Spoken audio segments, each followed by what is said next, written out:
Tonight, a house that remembers names written in plaster decades ago. A bedroom where the door opens onto morning light from a year that's already passed. Footprints and dust leading through rooms you've never entered. Yet somehow you recognize every corner. The walls are waiting. Come closer. Hey everyone, welcome back. If you're new here, I'm so glad you found us. I'm Mr. Dantello, and tonight we've got something really special lined up for you. We're diving into the world of ghosts and haunted places. Those stories where the spaces we think we know so well become something altogether different. Where walls seem to hold memories, where time bends in impossible ways, and where the familiar becomes deeply, quietly unsettling. Tonight we have 4 stories that explore exactly that feeling. First, we'll hear about the walls remember their previous residents' names. A story about what a house might whisper when you're not quite listening. Then there's I keep finding my childhood home inside the old mansion. A tale about encountering pieces of your own past in the most unexpected places. After that comes the bedroom door opens to last year's morning light, where time doesn't quite move the way it should. And finally, my footprints lead through rooms where I've never walked. A story about discovering traces of yourself in spaces you've never been. If you've been enjoying these nights with us, please do consider leaving a like and subscribing. It really does mean the world and helps others find their way here too. So, get yourself comfortable. Find whatever position works best for you. Maybe dim the lights a little and just settle in. Let yourself relax into these stories. Before we begin, I'd love to know, where in the world are you listening from tonight? And what time is it where you are? Now, let's begin with our first story. Story 1.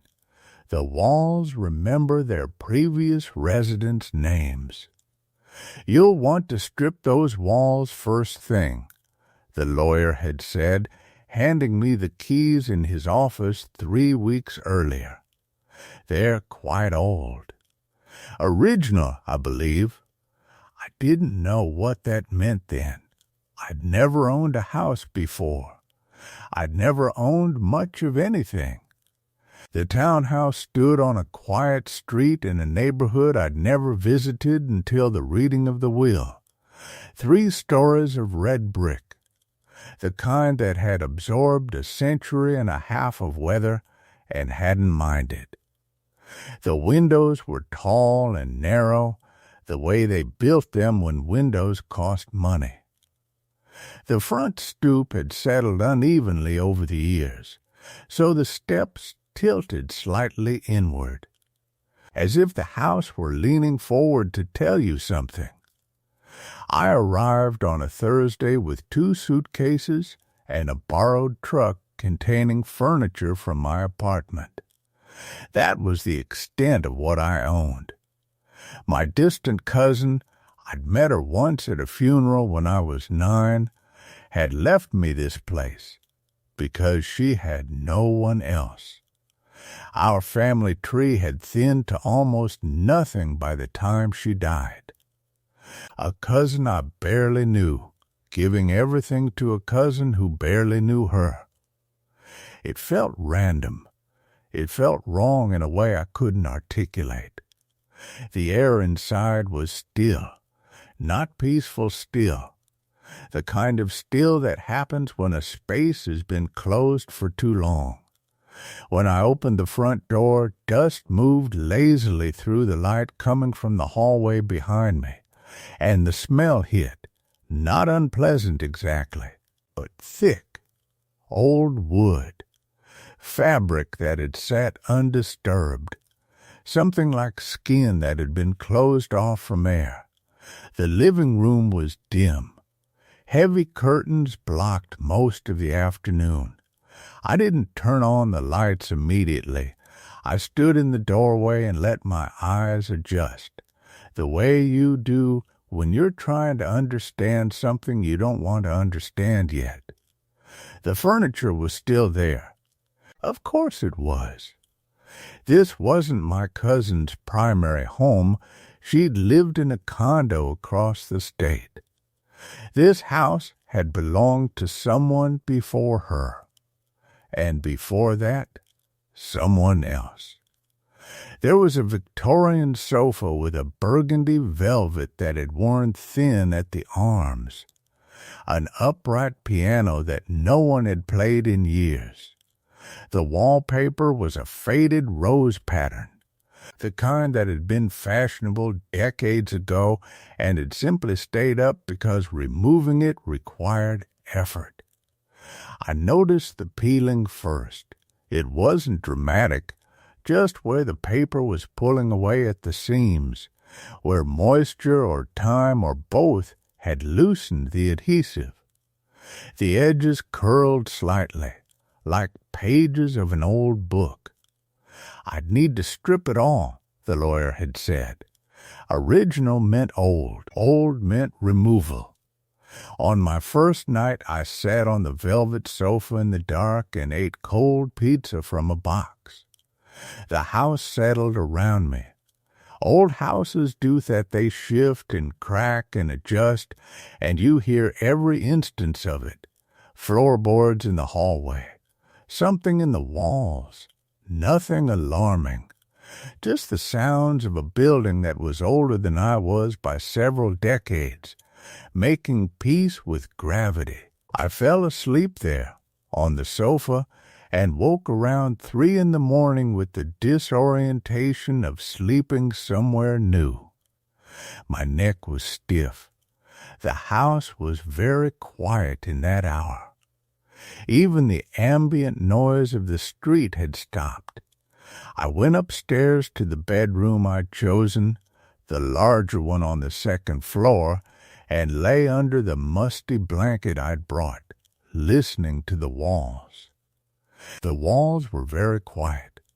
That first week, I measured the room with an old tape measure I'd found in the basement. I pulled down sample strips of wallpaper to see what lay beneath. This is what the lawyer had meant, I'd realized. Not that the paper was beautiful, but that removing it was a task. The paper tore in long strips. Behind the rose pattern was a mustard yellow paper, cracked and stained. Behind that was something floral, pale blue. Layers of choices made by people I'd never met, all of them now my responsibility to undo. The scraper was dull, my hands cramped. I worked in the late afternoon when the light slanted through the windows and made the dust visible as it rose. It was meditation like work, the kind where your mind wanders into the rhythm of it. That's when I noticed the mark. It was faint, on the pale yellow paper beneath the roses. A line, maybe 4 inches long, scratched into the surface. Not drawn, scratched, the kind of mark you'd make if you were pressing hard with something pointed. A nail, maybe, a fingernail. I leaned closer. It was a letter, the letter J, followed by what might have been an M. Initials. Someone had pressed their name, or half of it, into the wallpaper of a room where they'd lived, perhaps in a moment of frustration or boredom or the simple human need to say I was here. I ran my finger over it. The gouges were deep enough to feel. Whoever had done this had wanted it to last. I kept working. The room was large, and the wall opposite the window was thick with old paper. As I scraped, more marks appeared, different handwriting, if you could call scratches handwriting, different eras of paper, different depths of pressure, a D and an R on the mustard paper, an A and an L on something older, something brown with age, names layered like sediment, like evidence. By the time I stopped that day, I'd found 7 marks, 7 initials, 7 people who had lived in this room and decided that the wallpaper was a surface worth marking. I stood back and looked at the wall. In the late day light, the scratches caught the angle and became more visible. Someone else might have found this charming. A lineage, a history written in fingernails. I found it unsettling in a way I couldn't quite explain. That night, I went to the kitchen and made tea. The kitchen was smaller than I expected, positioned at the back of the house where light came in from a narrow window. The cabinets were dark wood, old enough that the grain had deepened with age. I opened them looking for a mug. Everything inside was still there, too. Dishes from another life, stacked and waiting. I chose a white cup with a thin blue line and filled it with hot water. I was thinking about the marks on the wall upstairs, thinking about what would make someone scratch their initials into wallpaper, thinking about whether it was anger or affection or simply the passive act of someone existing in a space long enough to leave an unintentional mark. The house creaked above me, a long, settling sound, the kind that houses make for no particular reason. I drank my tea and tried not to think about how many people had probably drunk tea in this kitchen, how many had stood where I was standing, how many had left marks that were now covered by newer paper. The second bedroom I worked on was smaller, more of an office or dressing room. The wallpaper here was different, a striped pattern, burgundy and cream, from maybe the 1970s, I guessed. It came down more easily, which was disappointing in a way. The work lost its meditative quality when it didn't require focus. But beneath this paper, the marks were more numerous. I found initials on 3 walls, MD, Junior, SK, TCH, more than I'd expected, more than felt random. On the 4th wall, where a vanity had been, I could still see the rectangles in the plaster where it had hung. Someone had scratched more deeply. Not just initials, actual words. I scraped carefully to avoid obscuring them. Was here is what I think it said. The letters were crude, pressed in at harsh angles, angry, maybe, or desperate. The distinction seemed important and impossible to discern. I took a photograph with my phone. I don't know why. Evidence of what? That night, I stood in the hallway between the 2 bedrooms and felt the particular coldness that old houses have. Not the temperature of the air, but something else. The coldness of being observed. I'd felt it before in other houses, other spaces where people had lived in accumulation. But this was different. This felt intentional. I went back to my bedroom and lay down. The radiator pinged. The pipes groaned. Normal sounds. Expected sounds. Somewhere in the walls, something scratched. I lifted my head. The sound had been so faint I almost convinced myself I'd imagined it. A soft, persistent sound. like a nail being dragged slowly across plaster, or something else being dragged slowly across plaster. I waited, but the sound didn't repeat. By the second week, I'd stripped 3 walls completely. The room looked larger without the paper, more exposed. The plaster beneath was marked and stained, telling a history of moisture and settling and time. I could see where the marks had been. The faint scratches stood out more against the bare wall like scars. I started keeping a list, not on purpose. It just happened.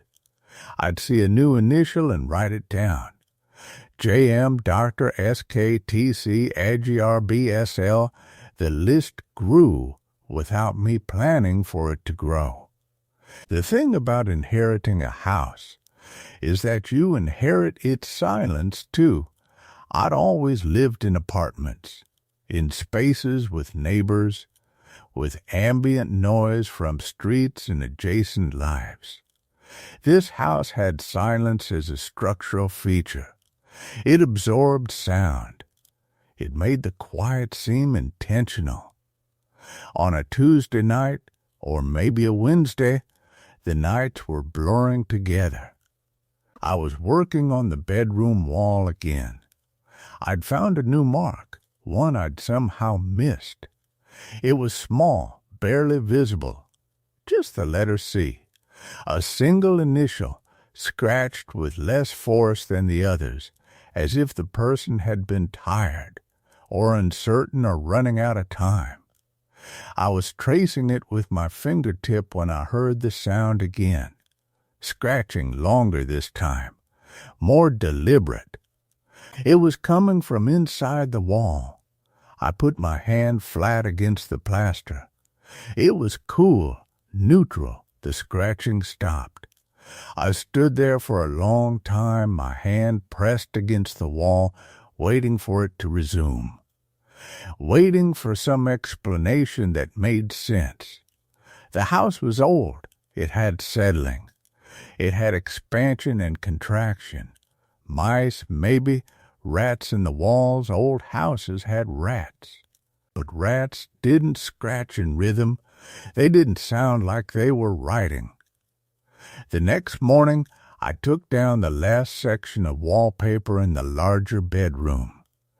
Now the entire room was bare, all 4 walls exposed. And now I could see it clearly. The pattern wasn't random.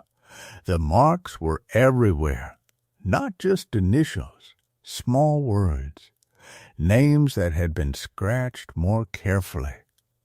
Some were deep, angry gouges. Some were barely there, ghosts of marks. They overlapped. They covered the same patches of wall.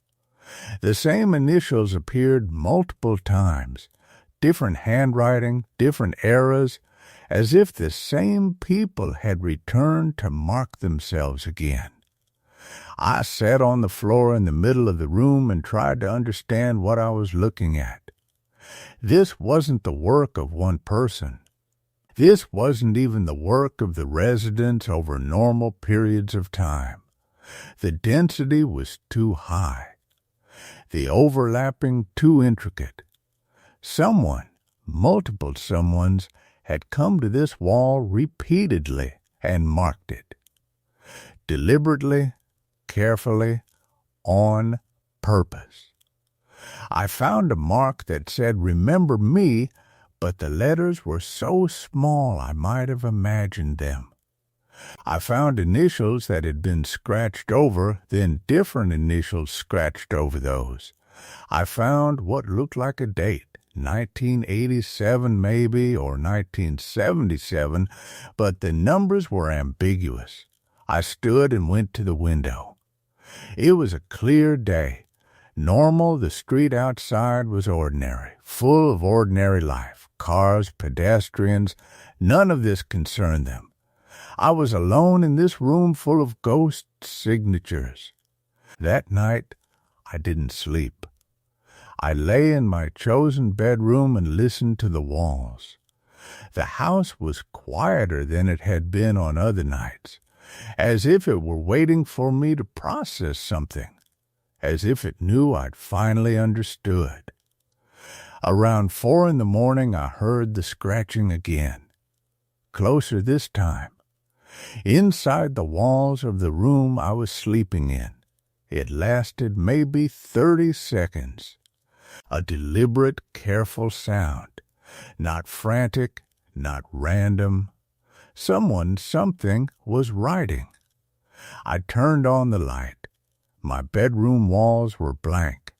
I'd stripped them myself. They were bare plaster, unmarked, or they had been. In the corner where the wall met the ceiling, something new had appeared. A small mark.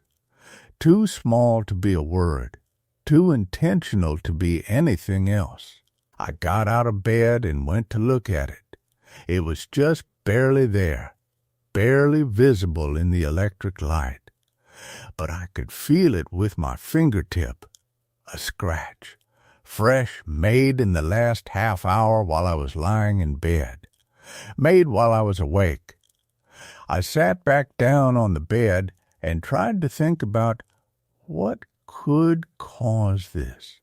What explanation existed that didn't involve something I couldn't explain? Settling, friction, the house moving in ways I didn't understand. My hand was shaking. I turned off the light and lay back down and tried very hard not to listen to the silence. By the 3rd week, I'd stopped stripping wallpaper. It seemed pointless. The marks would just appear again, and I would have to choose, over and over, whether to acknowledge them or cover them with something new. Instead, I hung new paper in the main bedroom. Pale cream, unmarked, temporary. Within 2 days, the marks had returned. Not scratched into the paper this time, written on it. I found them in pencil, gray and careful. Names this time, not just initials. Alex was here. Sam lived here too. Remember Morgan. The handwriting was different on each one, the pressure different, as if they were writing with their own hands, making their own marks. But I'd hung this paper myself. I'd been in the room the entire time. I bought heavier paper. I tried hanging it 3 times. Each time the marks reappeared within hours. On the 3rd attempt, I found an entire paragraph written on the north wall. Words crowded together, overlapping, desperate. We are here. We are here, we are here. I tore it down and hung something else. That evening, I made a decision. I would stop fighting it. I would leave the walls bare. I would accept whatever appeared. The scratching continued. It became part of the house's rhythm. Some nights it was active, persistent. Other nights it was quiet, dormant. I learned not to investigate. I learned to let the walls do what they wanted to do. The names kept accumulating. I stopped trying to read them. I stopped trying to understand. What I couldn't stop doing was wondering about the people whose names were being written, whether they'd left voluntarily, whether they'd wanted to leave their mark before they departed, or whether something else had compelled them to. Whether the house was simply recording its inhabitants, the way it recorded the settling of its walls, the rusting of its pipes, the creeping of its foundation, or whether it was doing something else entirely, something that refused to let them go. I stopped going to work in the 6th week. The scratching had become so constant that calling in absent felt less like a choice and more like an acknowledgement of what I already knew, that I couldn't leave the house unattended. Not that anything would happen if I did. Nothing was breaking. Nothing was burning. But the walls needed witnessing, and by then I understood that my presence mattered. The marks appeared differently when I was there to see them. My employer called twice. I didn't answer. They sent an email expressing concern. I read it once and closed the tab. There seemed to be no language adequate to explain my situation that wouldn't result in a wellness check or worse. The kind of intervention that would force me to abandon this place before I understood what it was trying to tell me. The house had an almost palpable relief when I stopped leaving. I noticed it in the silence first. The scratching became less frantic. The sound seemed to come from deeper within the walls, more methodical, as if whatever was writing had finally gotten my full attention and could slow down, could be thorough. I began keeping journals, pages and pages of notes about each name as it appeared, the wall where it showed up, the time of day, the pressure of the pencil, any distinguishing marks in the handwriting. I told myself it was research, documentation, that I was building a record of something real, something that would eventually make sense if I accumulated enough data. The truth was simpler and worse. I was looking for patterns, looking for rules, looking for evidence that the house was following some logic other than pure random haunting. By the 7th week, I'd filled 3 notebooks. The marks were appearing in new rooms now. The bathroom, the kitchen, places I'd previously considered safe from the scratching neutral spaces that belonged entirely to the present. I found a name written in what looked like toothpaste on the bathroom mirror, Taylor. And below it, so faint I almost missed it, "Where is Taylor?" The question mark had been pressed so hard it had torn the mirror's surface slightly, a hairline crack that caught the light in a particular way. I didn't clean it off. Instead, I added it to my journal. Notation about the date. The time I'd noticed it, though I couldn't be certain when it had appeared since I hadn't been in the bathroom that morning. 3 entries above it, I'd written a name. Taylor had first appeared on the hallway wall near the stairs on day 42. Simple handwriting. No obvious distress in the letters.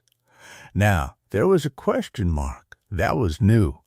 None of the other names had come with punctuation. They had simply existed on the walls, declarations of presence, confirmations of inhabitation. But this one asked something, demanded an answer. I found myself answering it aloud without deciding to. "I don't know where Taylor is," I said to the bathroom mirror, to the house, to the impossible quiet that followed my words. The scratching that night came from the cellar. I hadn't been to the cellar in weeks.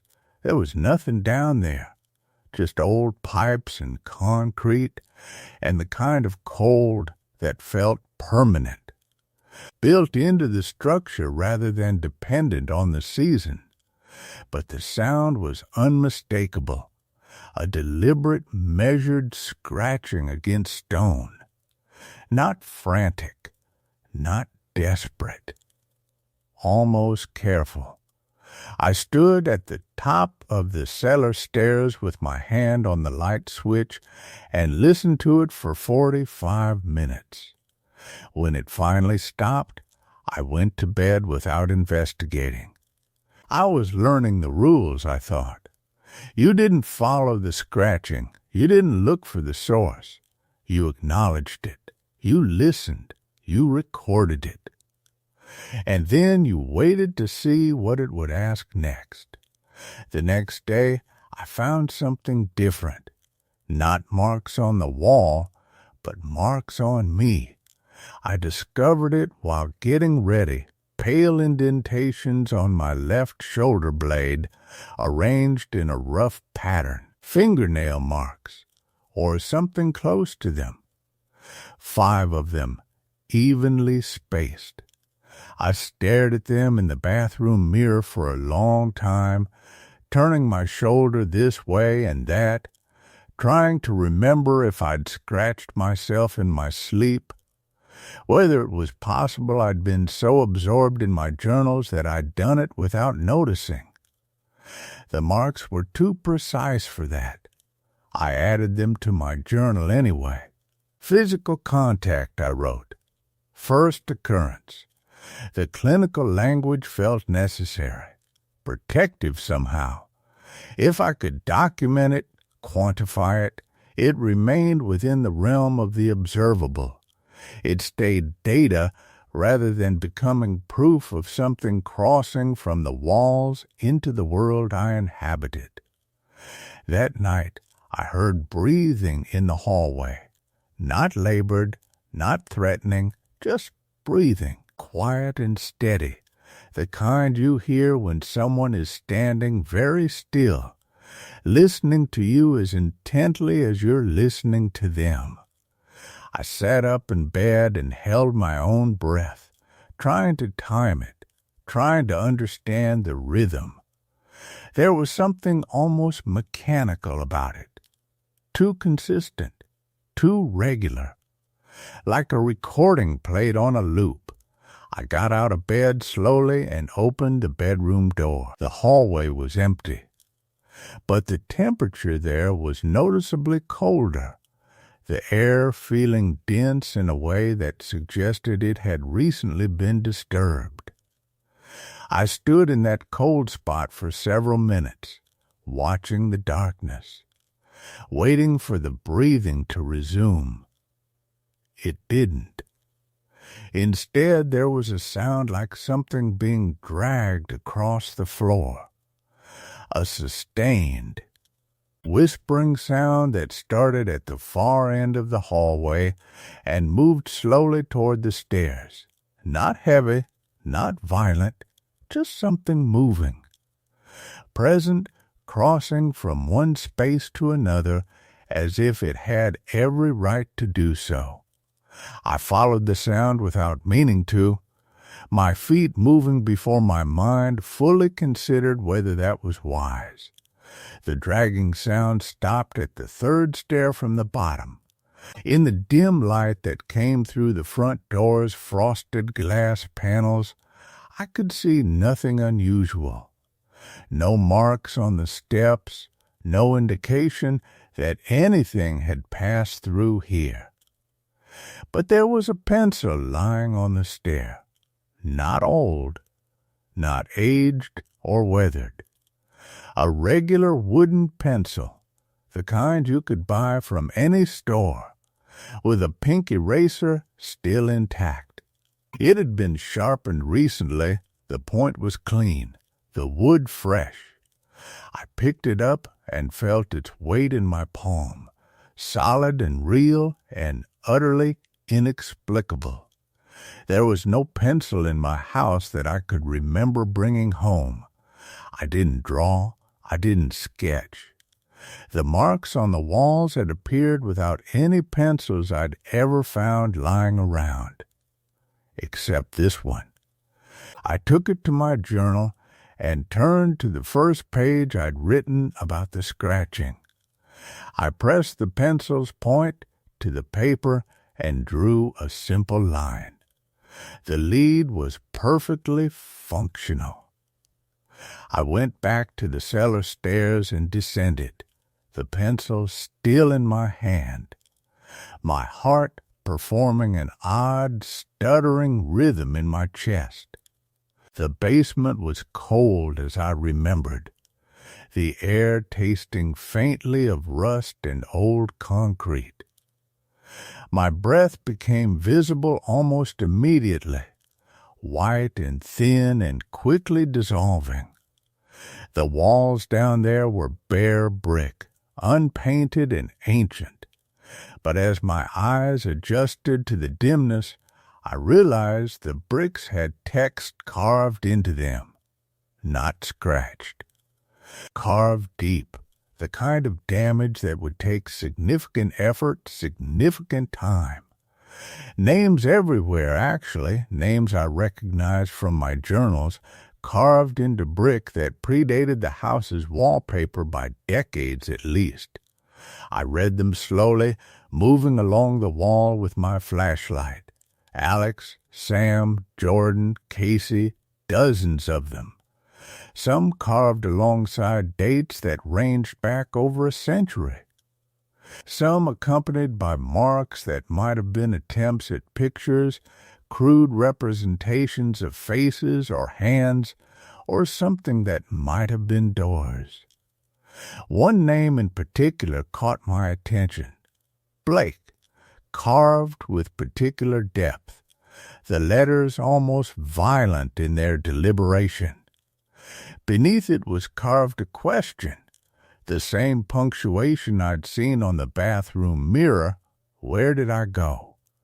I stood in front of that carving for a long time, running my fingers over the grooves, the pencil still clenched in my other hand.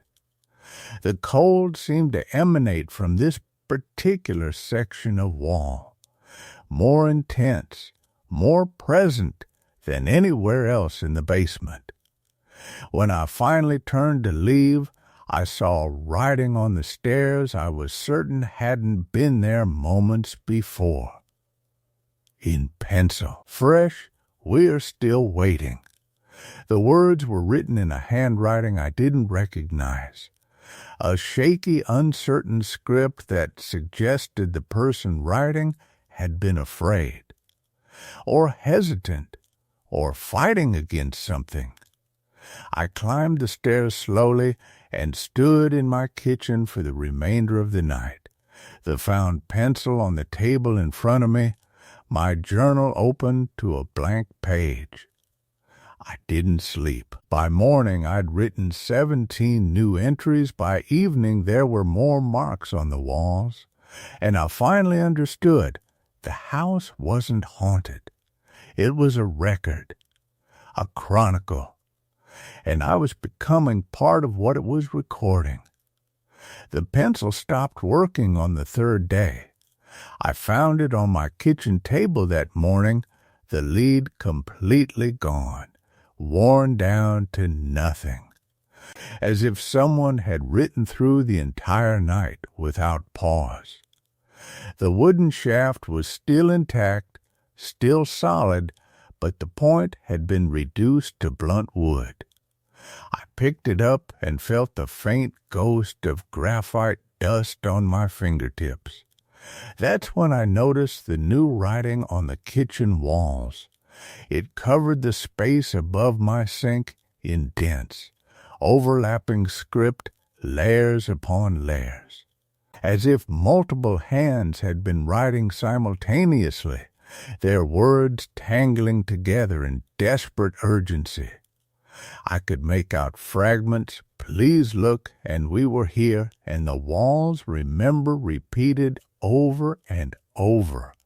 Each iteration slightly different in pressure and slant, suggesting different hands, different desperation. I stood very still. The writing hadn't been there when I made coffee. I was certain of it. I'd been awake, had been in the kitchen for at least 30 minutes, standing directly beneath that wall. I would have seen it appear.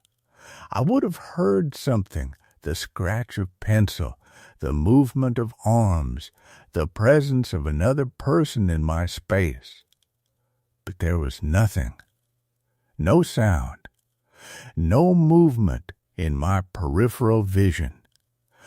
just the steady accumulation of words that hadn't existed moments before. I went upstairs and found my bedroom door closed. I didn't remember closing it.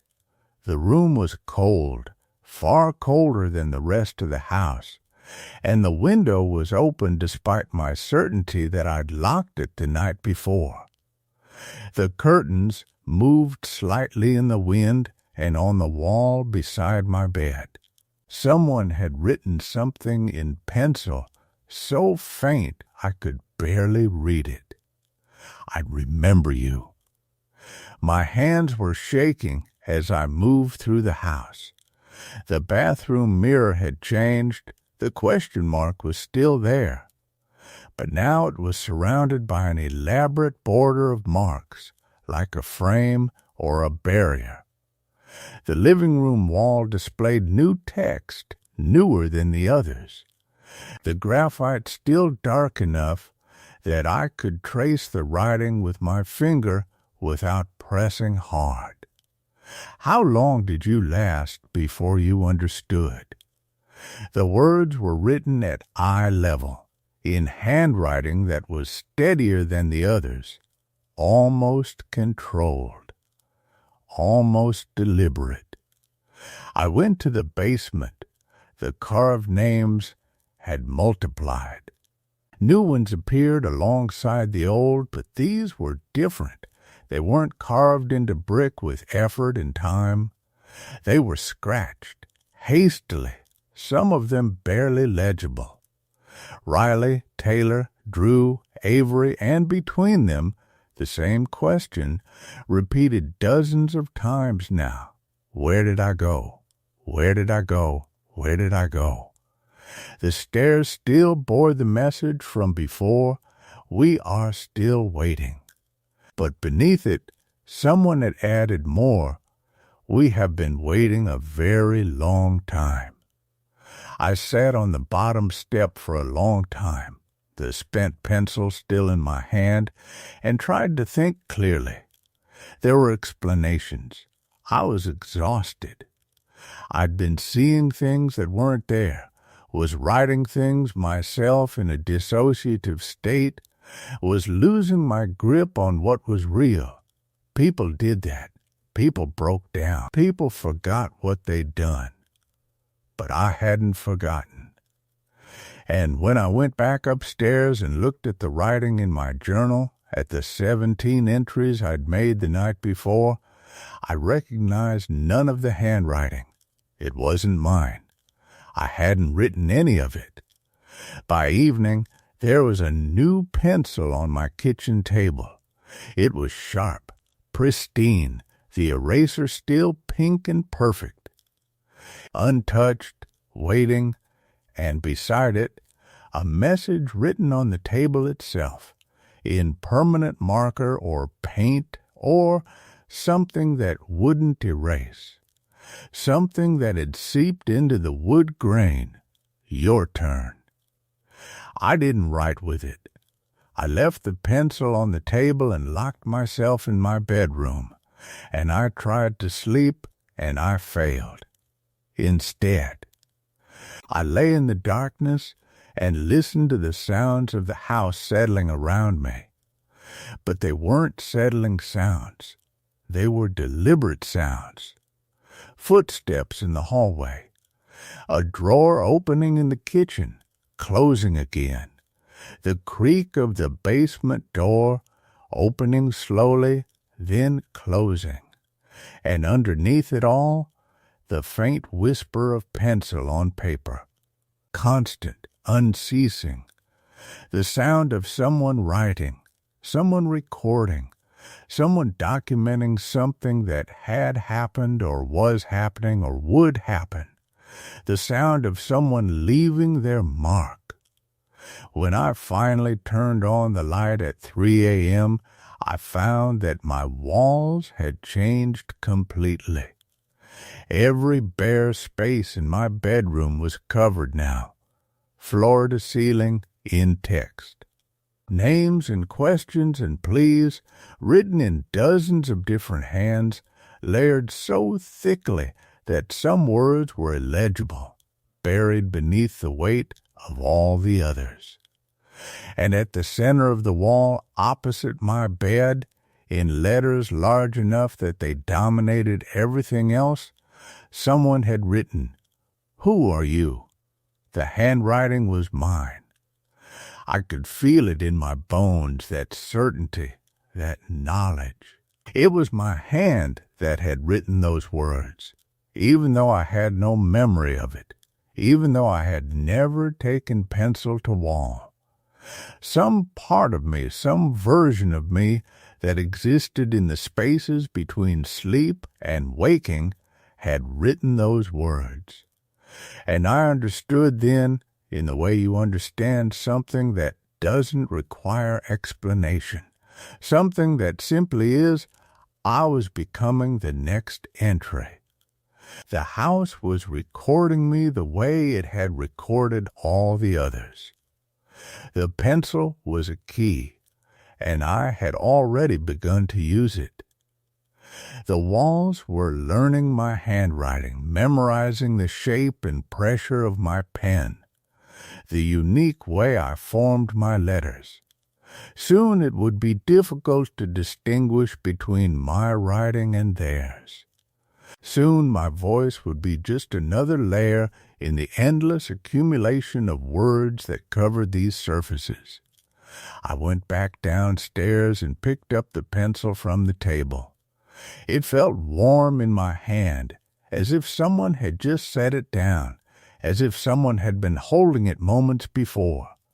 The wood was smooth, almost soft, and when I pressed the point lightly against my skin, I felt the faintest pressure, the smallest mark. It would be so easy to write.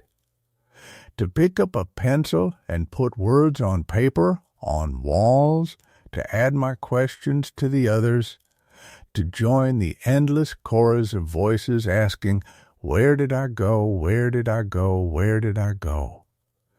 I set the pencil back on the table very carefully, and I locked every door in the house, and I waited for morning. And I tried very hard not to listen to the sound of writing that continued, steady and patient and relentless, somewhere in the darkness around me. Some part of me was still awake. Some part of me was still writing, and I didn't know how to make it stop. The morning came gray and thin, the kind of daylight that doesn't so much arrive as seep in through the windows like something reluctant. I hadn't slept. I'd spent the hours from 3 a.m. until the first light sitting in my kitchen with every lamp on, my hands wrapped around a coffee mug that had gone cold an hour ago, listening to the silence that wasn't silence, but only the absence of the sounds I'd been afraid to hear. The writing had stopped sometime around 5 a.m. I didn't hear it cease. There was no final scratch of pencil, no punctuation to mark the end. It simply became clear, in the way you become aware of pain when it finally stops, that something had concluded. The house had settled into stillness. The presence, or whatever I had convinced myself existed in the walls, had retreated. I didn't go back upstairs immediately. I made actual coffee, this time, and drank it standing at the sink, looking out at the overgrown yard, the fence that needed repair, the neighbor's house visible through the trees in the distance. The world outside was perfectly normal. A bird landed on the fence. A car passed on the street. The ordinary mechanics of existence continued as if I hadn't spent the night convinced I was being consumed by something that lived in the architecture of my own home. When I finally opened my bedroom door, The sunlight seemed to strip everything bare. The walls were blank. Every word was gone. The text that had covered them so densely you could barely see the underlying paint, erased, or perhaps never written at all. I stood in the doorway for a long time, my hand on the frame, trying to reconcile what I was seeing with what I remembered. The memory was vivid. The physical evidence was absent. I told myself it was a stress response. Hallucination, sleep deprivation has documented effects on perception, on memory formation, on the brain's ability to distinguish between what is and what is imagined. I had been living alone in this house for 3 weeks. The previous owners had left quickly. I hadn't questioned why at the time, but there had been something rushed about the transaction, something that suggested they couldn't get out fast enough. They had taken most of their things, but there were gaps in the walls where pictures had hung, faded rectangles where furniture had sat for years. The absence of their lives was everywhere. I'd attributed my unease to ordinary homesickness, to the melancholy that comes with a new space that doesn't yet feel like home. But stress doesn't explain everything. The pencil was still on the kitchen table, though I didn't remember leaving it there. I was certain, almost certain, that I'd picked it up, that I'd held it in my hand in the darkness. But it lay exactly where it had been that first evening, parallel to the edge of the table, waiting with the patience of an object that knows it will eventually be used. I put it in a drawer and closed it. Over the next few days, I tried to establish a rhythm. I unpacked boxes. I arranged furniture. I fixed the shelf in the bathroom that tilted to one side. I did all the small things that were supposed to make a space feel inhabited, occupied. Yours, the house, accepted these efforts with the kind of indifference that only old buildings can manage. It neither welcomed me nor resisted. It simply existed around me, a structure with its own deep time, its own history, its own weight of all the people who had stood where I was standing and tried to make something temporary permanent. At night, I found it difficult to sleep, not because of fear, or not entirely because of fear, but because the silence felt incomplete. It had a texture to it, a presence. I'd lie in bed and listen to the normal sounds of an old house, the contraction and expansion of wood, the settling of pipes, the occasional crack or shift that meant nothing. But underneath it all, or perhaps only in my mind, there was the faintest scratch, the whisper of something moving across a surface, the suggestion of a mark being made. I'd turn on the light. The walls were blank, always blank. By the second week, I had almost convinced myself that the night with the writing had been a vivid dream, the kind that stays with you even after you've woken, leaving the residue of its emotions in your body like a fever that doesn't quite break. Dreams feel real while you're in them, and they leave behind the most convincing evidence. The certainty that what you experienced was true, even as rational thought insists it wasn't. I'd read articles about false memories, about how the brain can generate entire experiences that feel as vivid as lived reality. It was possible. It was likely. It was better than the alternative. But I noticed things, small things, that suggested the night hadn't been a dream. The walls in my bedroom had changed color. Not dramatically, you wouldn't see it unless you were looking for it, unless you'd spent enough time in the room to know how the light fell, how the shadows collected in corners. But there was something different about the surface, a faint variation in the paint, as if someone had covered something over very carefully, as if there had been an attempt to erase without erasing completely. In certain angles of light, I could almost see the ghost of texture beneath the surface, the hint that something had been written there, or I could be seeing what I wanted to see. The human brain is a master of pattern recognition.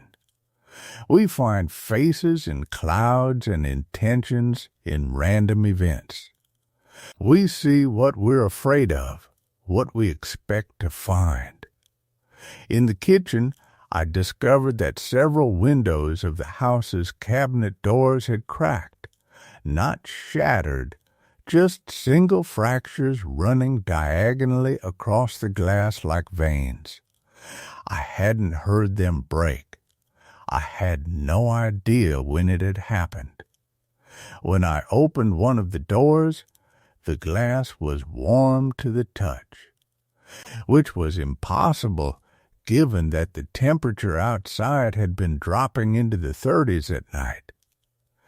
I closed it again without investigating further. The pencil kept returning to the table. I put it in the drawer 3 times. Each time, within a day or two, I'd find it lying on the kitchen table again. In the same position, waiting. The 3rd time, I didn't return it to the drawer. I threw it away, placed it in the trash can under a bag of coffee grounds and banana peels, buried it under the detritus of my daily life.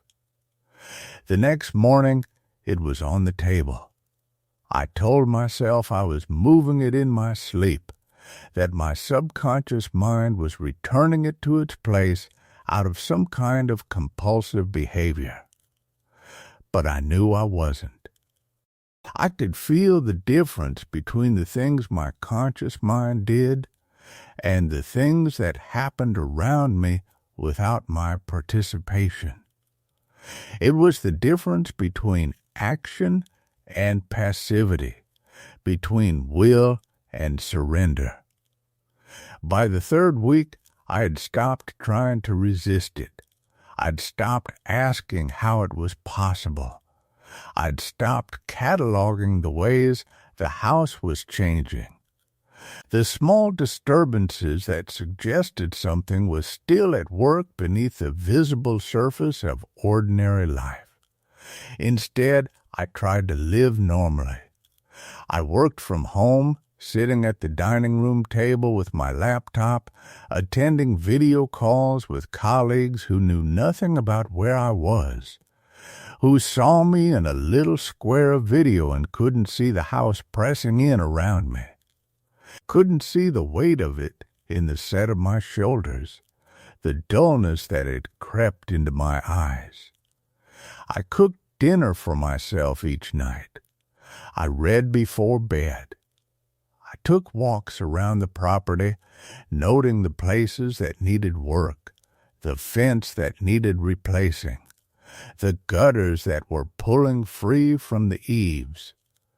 I was trying very hard to be someone who simply lived in a house, someone for whom a house was just a structure made of wood and drywall and brick, and not something alive, something watching, something that had learned my name and was learning everything else about me with the patience of something that existed in deep time. And then one evening, it was the 24th day, I had been counting. I was washing dishes when I noticed something on the kitchen window. A single word, very small, written in the condensation on the glass. My name. I stood there with my hands in the warm water, looking at those 5 letters that I had written thousands of times in my life but had never seen written by anyone else. Written by something else. Written by the house or by some part of myself that lived in the spaces I couldn't access. The word was deliberate, perfect. The handwriting was mine. The way I formed certain letters, the slant I used when writing quickly. But I hadn't written it. I had been 3 feet away, hands occupied, mind focused on the mundane task of cleaning a plate. I didn't reach out to touch it. I didn't try to wipe it away. Instead, I watched it gradually fade as the window warmed and the condensation evaporated, and I thought about how evidence disappears, about how all the things that happen in the spaces between observation and attention are lost to us completely. There had been people in this house before me, maybe many people. They had eaten meals and slept in these rooms and tried to live ordinary lives, and something had pressed against them, had marked them in ways they couldn't articulate, because there was no framework for it, no language that made sense. Maybe they had written their own names on the windows. Maybe they had watched as the walls accumulated their words, their questions, their marks, and maybe, eventually, they had stopped trying to resist and had simply let themselves be recorded, let themselves become part of the house's archive, its endless accumulation of people who had tried to exist here. The pencil was still on the table. I stopped trying to throw it away. I stopped trying to hide it. Instead, I bought a large sketchbook from town, the kind with thick paper, and I placed it on the table next to the pencil. An offering, or a surrender, I wasn't sure which. I told myself it was a way to control the situation, to give the house and whatever lived in it a place to write. That wasn't my walls, that wasn't my windows, that wasn't the architecture of my own living space, slowly becoming a repository for words I wasn't sure I had written. The sketchbook was used within 2 nights. I found it the morning after I'd placed it, and the pages were filled, not with text, with drawings.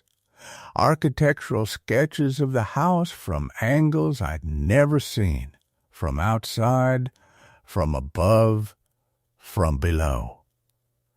The kitchen drawn from the perspective of looking up from the basement floor. The bedrooms mapped out with an obsessive precision, every detail recorded, every window and door marked with careful lines. And underneath each drawing, in the small space at the bottom of the page, a single word, my name. Over and over, my name in different handwriting, dozens of variations, styles I recognized and styles I didn't, letters that looked foreign, that looked old, that looked like they belonged to people I would never meet. The drawing stopped after page 37. The remaining pages were blank. I closed the sketchbook and put it back on the table, and I haven't opened it since. It sits there still waiting next to the pencil, and sometimes I see them both and I think about finishing what someone started, about adding my own observations, my own marks. My own layer to the endless accumulation. It would be so simple. The pencil is there. The pages are there. The house is waiting with the infinite patience of something that exists outside of time, that was here before me and will be here after, that has already recorded the fact of my living here, whether I acknowledge it or not. At night, sometimes I hear the sound of pencil on paper. It comes from downstairs, from the sketchbook maybe, or from somewhere deeper in the house, the basement, the walls, the spaces between the boards. The sound of something writing, the sound of something adding to its collection, the sound of something that has found what it was looking for and is taking its time now, no longer in a hurry, confident that eventually I will understand what I'm supposed to understand, that I will accept what the house has been trying to tell me from the moment I turned the key in the lock, that I was never really moving in alone, that this house doesn't forget its previous residents. It collects them, and I can feel myself becoming the next entry, not fading, not disappearing, just becoming part of the record, my presence slowly woven into the fabric of the walls, my handwriting accumulated and archived until there will be no way to distinguish what I wrote from what the others wrote, no way to separate my life from the lives that came before. The walls are learning me. The house is documenting me. And when I finally leave, if I leave, there will be a small section of the sketchbook, or a corner of a wall, or a window on a cold morning, where someone will find my name written very carefully, waiting to be discovered by whoever comes after me, whoever the house will decide to keep next. The pencil is still on the table, and sometimes, late at night, I can't remember if I'm awake or asleep, if I'm lying in bed or sitting at the kitchen table with the pencil warm in my hand, adding my own entry to the endless archive. I can't remember if I've already written my name 1,000 times or if I'm about to. I can't remember where the house ends and where I begin. But I remember the sound, the whisper of pencil on paper, the sound of someone writing, the sound of someone leaving their mark, the sound of the house remembering. Story 2. I keep finding my childhood home inside the old mansion. The hallway wasn't where it should have been. I didn't realize this until the third day of living in the house, when I finally stopped wandering in jet-lag fog and actually sat down with the architect's floor plans the estate lawyer had left me. I spread them across the kitchen table, a thing the size of a small boat, dark walnut, probably worth more than my car, and traced the east wing's layout with my finger. According to the original drawings, dated 1887, the corridor ran roughly 30 feet from the main staircase to the library. A straight shot. 4 doors on the left, 3 on the right, all accounted for, all labeled. I had walked that hallway maybe 8 times since arriving at the property. Never once had I counted a straightforward thing. The problem was that I'd already accepted the house wouldn't be simple. Not this place. I'd inherited it from a great aunt I'd met exactly twice. Both times I was too young to form a memory that stuck. The lawyer's letter had been professionally warm and utterly impersonal. The property was yours, the tone suggested, and isn't that nice? Do enjoy the early Victorian architectural details and the 16 rooms in the grounds that apparently needed attention. No one had mentioned the feeling of it. That's not something you get in a will. No clause about the weight of the air in certain rooms, or the way the light fell different in the main parlor depending on what time you entered it. No addendum about how certain doorways seemed to pull at your attention when you passed them, as if they'd been waiting for you specifically. I was trying to be logical. I was good at that. The kind of person who made lists and color-coded her calendar. I'd been the same way since childhood, organized, skeptical. The first one to explain away a strange noise or a shadow that moved when nothing else had moved.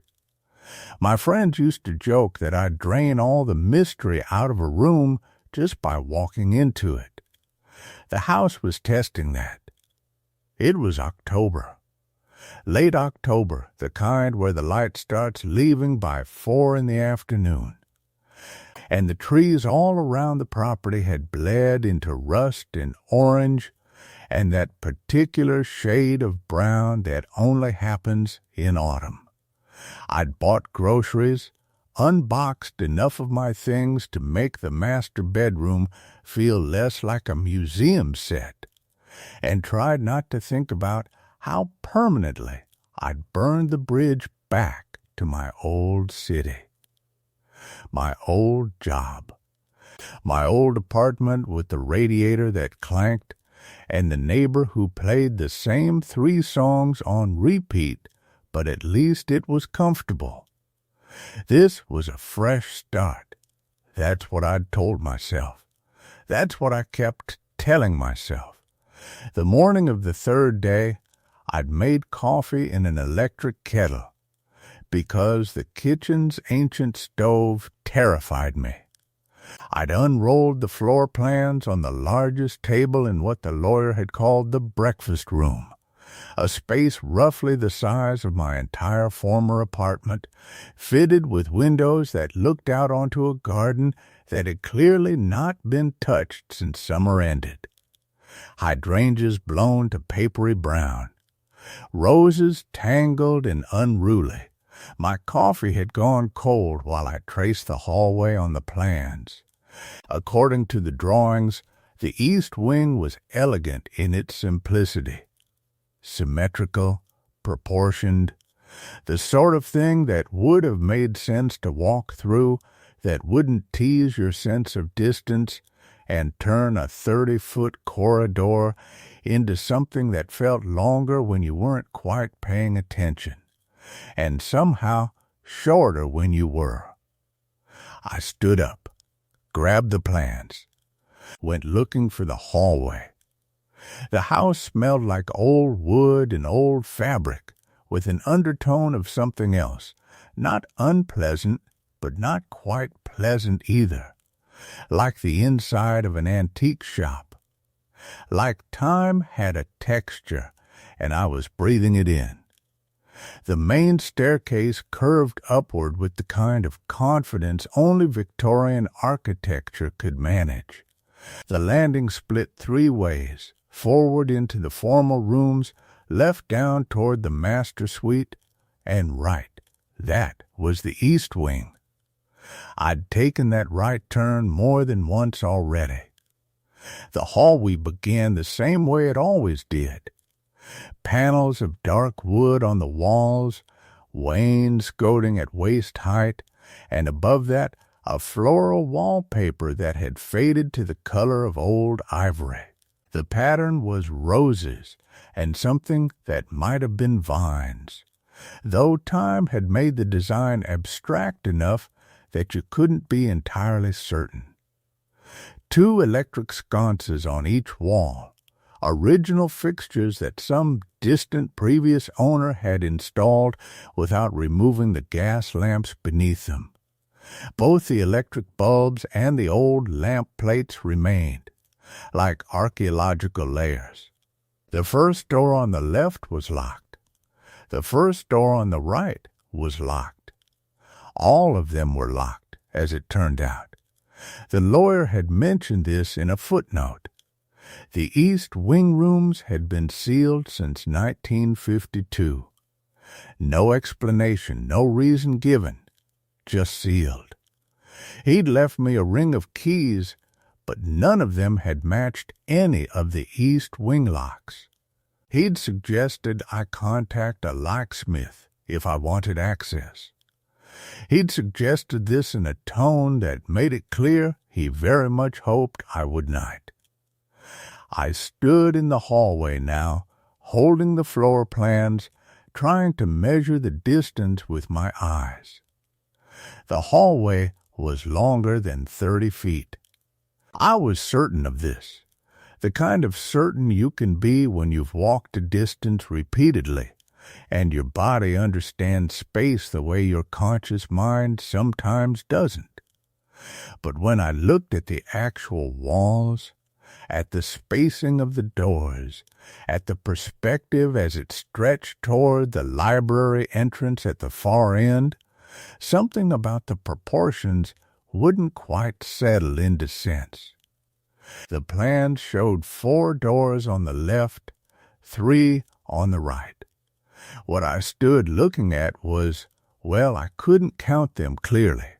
Not because I couldn't see them, they were there, pale white wood with brass knobs that needed polishing, all of them locked, but because the way they were arranged felt imprecise, as if they weren't entirely sure where they stood in relation to each other. I stood there long enough that my coffee's warmth fully departed, long enough that the light through the window at the hallway's far end shifted slightly. The house ticked around me, the sound of old wood settling, of pipes breathing somewhere in the walls, of the wind making minor adjustments to things outside. Then I went back to the kitchen and looked at the plans again. The lawyer had said there was a record room in the basement. Previous owners had kept meticulous documentation. Wills, deeds, architectural amendments, whatever had been sealed might be explained somewhere in those files. It was the logical next step, the sensible action. I could be sensible about this. But when I folded the plans and set them aside, I made a mental note of something I'd noticed. The distance between the 4th door on the left and the library entrance didn't match what the plans indicated. There should have been a clear 8-foot section of wall. Instead, it looked less, more compressed, as if the space itself had been adjusted. The house, I was beginning to understand, was not going to be described accurately by any document that had come before. That realization should have bothered me more than it did. I spent the afternoon in other parts of the property. The parlor, where furniture sat under sheets like anonymous sculptures. The dining room with its table for 14 and its chandelier that had gone dull with decades. The library, which was at least comfortingly simple, lined with books that no one had organized in years. Shelves that smelled like paper and dust, and the particular quiet that old knowledge carries. But the hallway was still there when I went back to the east wing before dinner. Still the same length, still the same distance when I tried to count the doors. Still locked, every single one. And still in a way I couldn't articulate even to myself, still waiting. I made dinner using the electric kettle and a hot plate I'd brought from my old apartment. I sat at that enormous table and ate alone and didn't think about the hallway. By 9 o'clock, I was in bed. The master suite was at the opposite end of the house. A generous room with its own bathroom and a closet the size of my old bedroom. I lay in the dark listening to the unfamiliar sounds, the creaks and groans of a house settling in ways my body didn't yet understand, and tried to convince myself I was tired. I wasn't tired. Around midnight, I got up. Not awake, exactly, but not fully asleep either, the kind of half-conscious state where decisions make themselves. I found myself in the hallway of the East Wing with no clear memory of deciding to go there. The light was different at midnight. The electric sconces had automatically dimmed on a timer I hadn't known existed.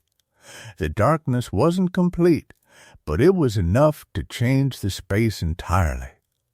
Shadows pooled under the doorways. The wallpaper seemed to deepen in color, the faded roses becoming something closer to actual burgundy. I should have gone back to bed. Instead, I walked the length of the hallway slowly, one hand trailing along the wainscoting. The wood was cool and smooth, worn by decades of similar touches. At the far end, the library's entrance was a dark mouth. Behind me, the main hallway seemed very far away. I stood there in that compressed space between the fourth door and the library and tried to understand what my eyes were telling me. Then I went back to bed, and in the morning I decided I would contact the locksmith after all. It took 3 days for him to arrive. His name was Morgan, and he was the kind of professional who asked few questions and charged by the hour. The first 4 doors came open without much difficulty. They'd been locked for 70 years, which meant the mechanisms were corroded but still functional. Locks that age are almost easier to open than new ones. They're tired. They're ready to give up. The lawyer had said not to expect much. Sealed rooms that had been sealed that long tended to be sealed for a reason. Empty, probably. Storage, possibly. Forgotten, certainly. The first room on the left was empty. Completely, not even dust on the hardwood floors. No furniture outlines. No marks where something might have stood. Just emptiness and the smell of stale air that hadn't moved in 70 years. The first room on the right was the same. The second on the left held a single piece of furniture, a wardrobe, dark wood. The kind you'd use to store clothes before closets became standard. When I opened it, cautiously, there was nothing inside but the smell of cedar and the small paper sachets of something meant to repel moths, now hard and brittle with age. The second room on the right was locked differently. Morgan, who had been chatting about property taxes and the difficulty of finding parts for old locks, fell silent when he saw it. The lock was newer than the others. Not new. Nothing in this house was new, but newer. He tilted his head, considering this one's been opened more recently, he said. Someone's maintained it. Oiled it. Used it. My mouth went dry in a way I didn't have a good explanation for. "Can you open it?" I asked. "Yeah," Morgan said. "Just noting it's different. That's all." It took him 40 minutes. The lock was different in more ways than just maintenance.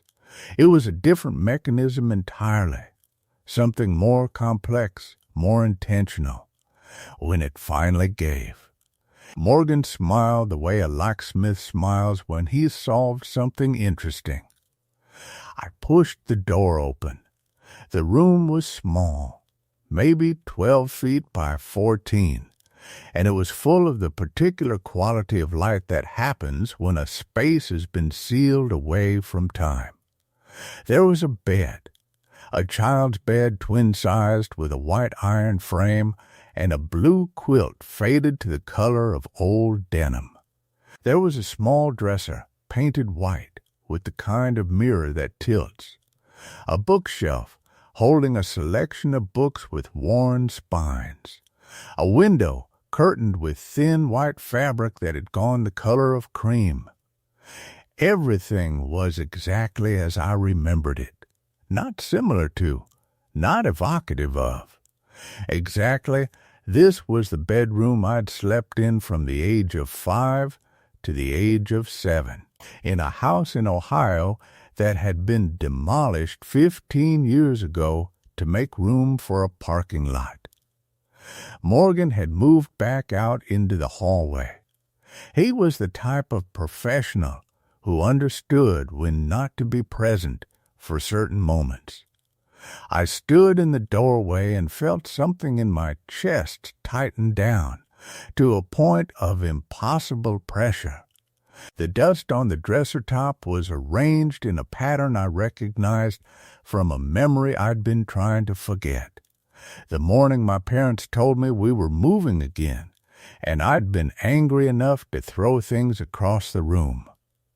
The dust showed the outline of objects that had been pushed around, returned to approximate positions. The pattern was a 5-year-old's version of disorder. The pattern was mine. The quilt on the bed was the same one, down to the small stain near the foot where I'd spilled grape juice trying to drink in bed when I thought my parents weren't watching.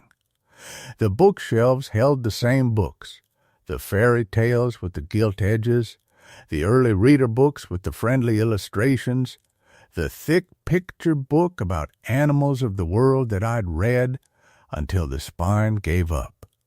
On the top of the dresser, next to the tilting mirror, was a toy, a small stuffed rabbit, gray and worn, with button eyes and a pink embroidered nose. I'd lost it during one of our moves. I'd been inconsolable. My mother had searched the moving truck. My father had called the old house's new owners. No one had found it. It was sitting on the dresser of a house I'd inherited from a woman I'd never really known, in a room that shouldn't have existed, 300 miles from Ohio. I picked it up. The fur was still soft, worn thin in places from the way I'd held it at night, in those years when moving from house to house had made sleeping difficult. Behind me, Morgan coughed politely from the hallway. I didn't turn around. I held the rabbit and stood very still and tried to make sense of a thing that wasn't making sense, that refused to make sense, that seemed actively opposed to the idea of making sense. "Everything all right in there?" Morgan called. I put the rabbit back on the dresser, in exactly the position I'd found it. "Fine," I said. "Everything's fine." But I stayed in the doorway, unmoving, until he finished with the remaining locks and left the house. Then I sat on the edge of that impossible bed and waited to understand what was happening to me. I didn't leave that room for another hour. I sat on the edge of the bed, my childhood bed, impossible as that was, and tried to think through the logistics of what I was seeing. The most rational explanation was fraud. Morgan had known something about my inheritance, about my past. He'd somehow researched me, found photographs of my childhood bedroom, and recreated it here as some kind of elaborate scheme. But for what? To what end? I owned the house now. The deed was finalized. There was nothing to gain by manipulating me emotionally, no leverage, no advantage, unless there was something about the property itself he wanted. Unless this wasn't about me at all, but about the house and what lay beneath it, and my emotional destabilization was simply a means to an end I couldn't yet see. It was the kind of thinking that made me feel slightly insane, but it was better than the alternative, that somehow, impossibly, this room had been waiting for me, that it had always been here, in this strange house 300 miles from anywhere I'd ever lived. I stood up and forced myself to look around methodically, searching for evidence of the deception I hoped was occurring. The furniture was old but well maintained, the kind of antique that costs real money. The walls held a faint smell of old paint and something else.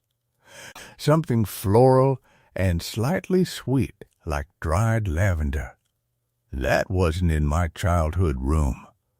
My childhood room had smelled like carpet, and the particular stale air of houses that had been sealed up during summer moves. I checked the toys first. The rabbit's fur was genuine rabbit fur, worn in ways that suggested decades of handling. The button eyes weren't plastic, but real pearl or bone, darkened with age. These weren't modern reproductions. They looked exactly as old as they should be, given that I'd lost this rabbit when I was 3 years ago. The books were the same. The fairy tales with the gilt edges, yes, but they were first editions from the 1970s. Their spines cracked in ways that matched my memory of how many times I'd read them. The pages still held the smell of old paper and my childhood, that ineffable thing that's impossible to replicate or fake. The stain on the quilt was grape juice. I leaned down and examined it closely. It was genuine discoloration, the kind that only happens over decades, not something applied yesterday. I was standing in front of the mirror on the dresser when I noticed something I'd missed before.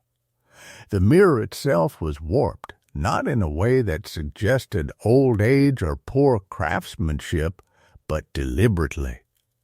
The glass curved in a subtle way that made my reflection appear slightly distorted, my face compressed horizontally, my eyes and mouth appearing closer together than they actually were. I remembered that mirror. I remembered how it had frightened me as a child, how I'd avoided looking at my reflection in it, because the distortion made me look like something wrong, something not quite right. I'd begged my mother to replace it. She'd said it was fine, that it was an antique, that learning to live with imperfection was part of growing up. I'd forgotten about it entirely until this moment. I turned away from the distorted reflection and decided to explore the rest of the house with fresh determination. If Morgan had constructed this elaborate deception, there would be evidence. There would be seams, inconsistencies, the fingerprints of someone else's work. The hallway outside the bedroom was narrow and lined with pictures in frames, most of them old enough that the photographs inside had begun to fade. I hadn't examined them closely during my previous exploration. I did now, moving from frame to frame. They were photographs of people I didn't recognize. Women and men in clothes from different eras, the 1950s, 1970s, 1990s, more recent years. Some were candid shots of people at tables or standing in doorways. Others were formal portraits where the subject stared at the camera with expressions that ranged from stern to weary to something I couldn't quite name. All of them were alone in their frames. None of the photographs appeared to have been taken together, as if this house collected individual portraits of people rather than capturing family moments. I was leaning in to examine one particular photograph, a woman in a 1980s dress. sitting in what appeared to be a kitchen, when I noticed something odd about the image. There was a doorway visible behind her. The doorway led to another room, and in that room, visible only as a blur in the photograph's background, was a small shape. It could have been a toy. It could have been a piece of furniture. But as I stared at it, trying to make sense of the blurred form, I was struck by a sudden, irrational certainty. It was a rabbit, a stuffed rabbit, sitting on something, impossible to see clearly, but there nonetheless. Embedded in the background of a photograph taken decades before I'd ever inherited this house. I lifted the frame off the wall. The back was sealed, the photograph mounted in a way that suggested it hadn't been disturbed in years. There was no photographer's mark, no date, nothing to indicate when it had been taken or where. I put it back on the wall carefully, as if it might break. The next morning brought the smell. I'd slept in my childhood bedroom. Though slept is a generous word for the state of consciousness I'd maintained throughout the night. I'd lain in the dark with my eyes open, listening to the house settle around me. Old houses make noise, creaks and groans, the sound of wood contracting and expanding with changes in temperature, the movement of pipes within walls. This house made noise too, but the sound seemed deliberate somehow, almost like a rhythm, like the house was breathing. When the light began to creep in around the edges of the curtains, I rose and showered in the bathroom attached to the master bedroom, a room I hadn't slept in, unable to bring myself to inhabit an adult space in a house that seemed so aggressively focused on my childhood. The smell found me on the stairs as I was heading down to make coffee.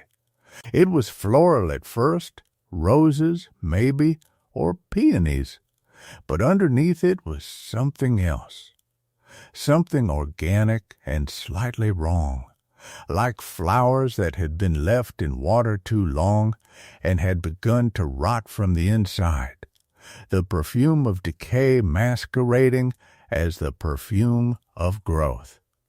I stopped on the landing and tried to locate the source. The smell seemed to be coming from everywhere and nowhere, a presence rather than an odor, something that occupied the air itself. It was strongest near the second-floor hallway, the one that led to the east wing of the house. I hadn't explored that direction thoroughly. I'd been focused on the main staircase, the drawing room, the kitchen.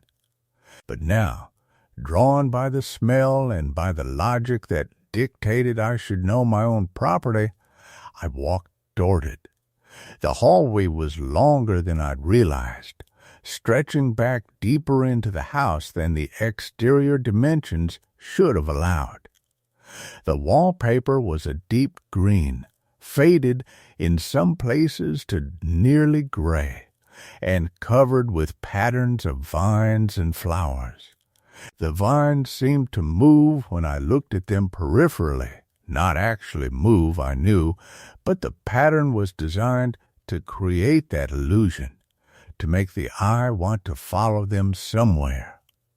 The smell grew stronger. So did something else, something I realized I'd been aware of subconsciously but hadn't named until now. The sound of breathing. Not my breathing. Something slower, deeper, the kind of breathing that belonged to something large and patient, something that had been holding a breath for a very long time and had just begun to let it out. I stopped walking. The breathing continued, neither accelerating nor diminishing, just a steady in and out, somewhere ahead of me in the hallway, beyond the green wallpaper and the moving vines. I turned around and walked back the way I'd come. I didn't run. I walked with dignity and purpose, as if I'd decided the hallway wasn't worth my time, as if I hadn't just heard something in my own house that had no name and no logical explanation. By the time I reached the kitchen, my hands were shaking badly enough that I couldn't pour the coffee without spilling it. I called Morgan. "I need someone to assess the ventilation system," I said, not bothering with pleasantries. "There's a smell coming from the east wing, something organic, possibly something dead in the walls." Morgan was quiet for a moment. When he spoke, his voice had changed slightly, become more careful. "I can arrange that," he said. "Though I should mention the previous owner, your great-aunt. She had the house thoroughly inspected 3 years ago. Full structural assessment, pest control, FAC evaluation. Everything came back clear." 3 years ago isn't now, I said. "No," Morgan agreed. "It isn't." The inspector came on a Thursday. He was a middle-aged man named Drew, thorough and professional, with the kind of manner that suggested he'd investigated thousands of strange smells in old houses and found reasonable explanations for all of them. He spent 4 hours moving through the house with his equipment, checking the HVAC system, examining the walls with a thermal camera, testing for moisture damage and mold. "No evidence of decay," he said finally, standing in the kitchen with his report in hand. "No dead animals, no structural damage, no excessive moisture. The ventilation system is functioning properly. Actually, it's in remarkably good condition for a house this age. The smell is real," I said. "I don't doubt it," Drew replied, and he sounded like he meant it. Sometimes old houses have scents that don't correspond to any actual problem. Residual odors from decades past, absorbed into the wood and plaster, they can come and go based on humidity and temperature. Doesn't mean anything's wrong. But something in his tone suggested he knew that wasn't the whole truth, that there were things about old houses that didn't fit neatly into inspection reports. After he left, the smell was gone. It didn't fade gradually. It simply wasn't there anymore, as if it had only existed to be witnessed and reported on. That night, I found something in the library. I'd been avoiding the east wing, taking the long route around the house to reach other rooms, and I'd barely set foot in the library at all. It occupied the northeast corner of the first floor, 3 full walls of bookshelves reaching from floor to ceiling. A rolling ladder propped against one wall, a fireplace with a hearth deep enough to stand in. I'd gone in looking for something to help me sleep, some escape into fiction that might quiet my mind enough to allow unconsciousness. The books were old, many of them first editions, organized in a system I couldn't immediately understand. Not by author, not by genre, not by color. I was moving along a shelf, looking for something, anything that might distract me, when my hand caught on a book that was positioned differently from the others. Most of the books were flush against their neighbors, standing spine out like soldiers. This one was pushed back deeper into the shelf, hidden behind a row of other books, as if someone had deliberately obscured it from view. I pulled it out. It was a journal, bound in dark leather, unlabeled. The pages inside were filled with handwriting, careful, deliberate handwriting, in blue ink dated entries spanning what appeared to be years. The first entry was from 1987.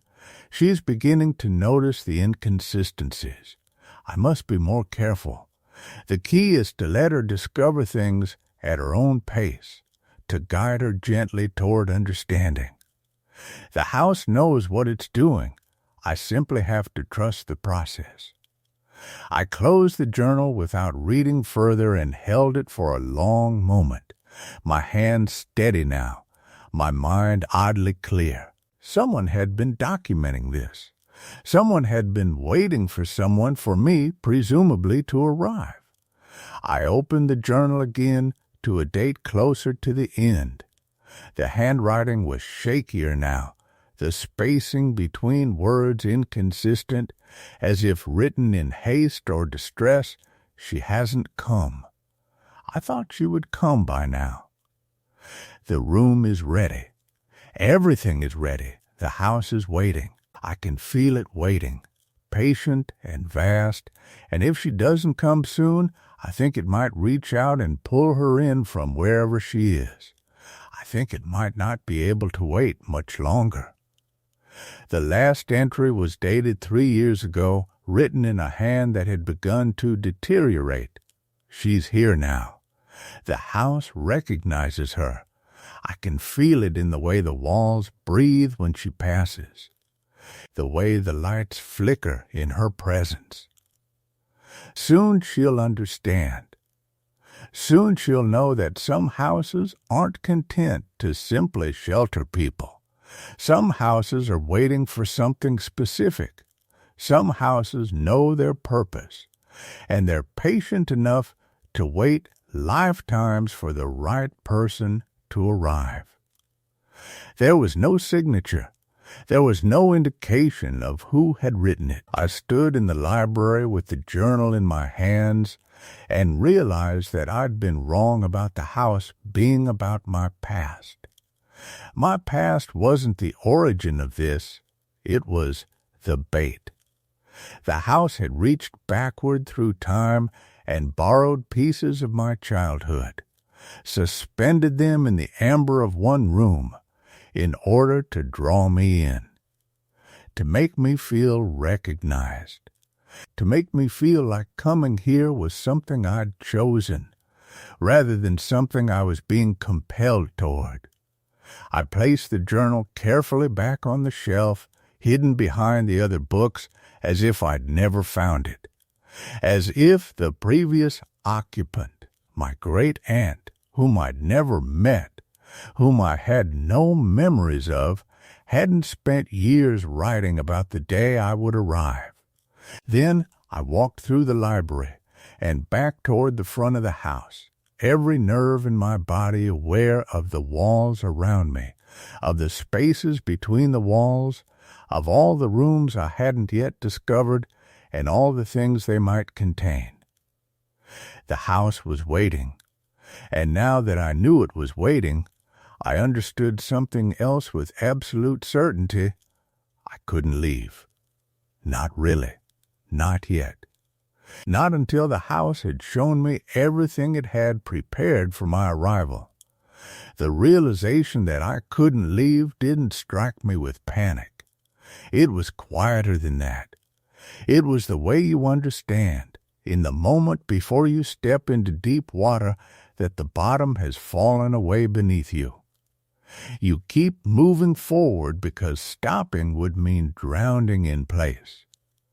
I told myself I would leave tomorrow. I told myself I needed to understand first. That night, I didn't sleep. I lay in the bed in my childhood room, because where else could I bring myself to lie down, and listen to the house settle around me. The sounds were the ordinary sounds of an old building, the groan of wood contracting in the cool dark, the settled shift of weight in the floorboards above me, the whisper of wind finding its way through gaps in the window frame. But they weren't random. They had a rhythm to them, a sequence. It was as if the house was speaking in a language made of creaks and groans, and I was beginning to understand the grammar. Around 2 in the morning, I heard footsteps in the hallway. Not the sound of the house settling. Footsteps, the deliberate rhythmic placement of weight.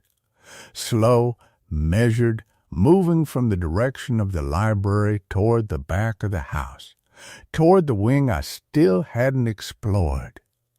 I got out of bed. The hallway was darker than I expected. The darkness, the kind that has actual texture to it, the kind that seems to press against your eyes. I moved toward where I thought the stairs would be, my hand trailing along the wall. The wallpaper was cool beneath my fingertips, damp in places, and slightly textured. A pattern of something I couldn't quite make out in the darkness. The footsteps had stopped.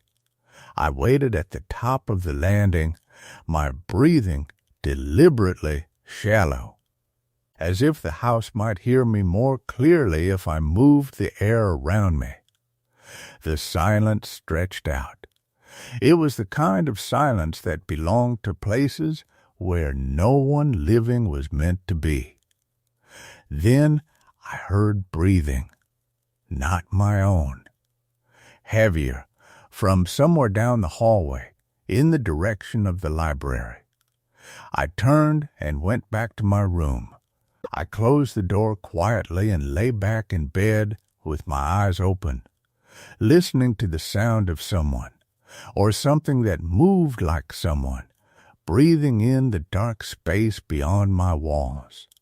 By morning I had convinced myself it was the house itself. Houses breathe, don't they?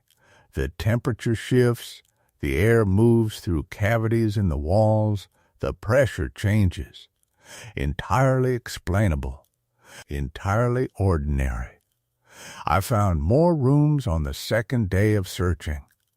The library had convinced me that the house was organized in a way that made sense, that there was a logic to its layout. But as I moved deeper into the back wing, I discovered that the geometry of the place didn't add up. Rooms led to other rooms at angles that shouldn't have been possible given the external dimensions of the building. A hallway I walked for what felt like 40 feet opened onto a landing that should have been only 15 feet away from where I'd started. I found a conservatory filled with dead plants in ceramic pots, the soil in them so desiccated it had turned to dust. The skeletons of vines hung from a glass ceiling, and the air inside was thick with the smell of decay and old water, the stale mineral scent of a room that hadn't been opened in years. I found a study with every surface covered in papers.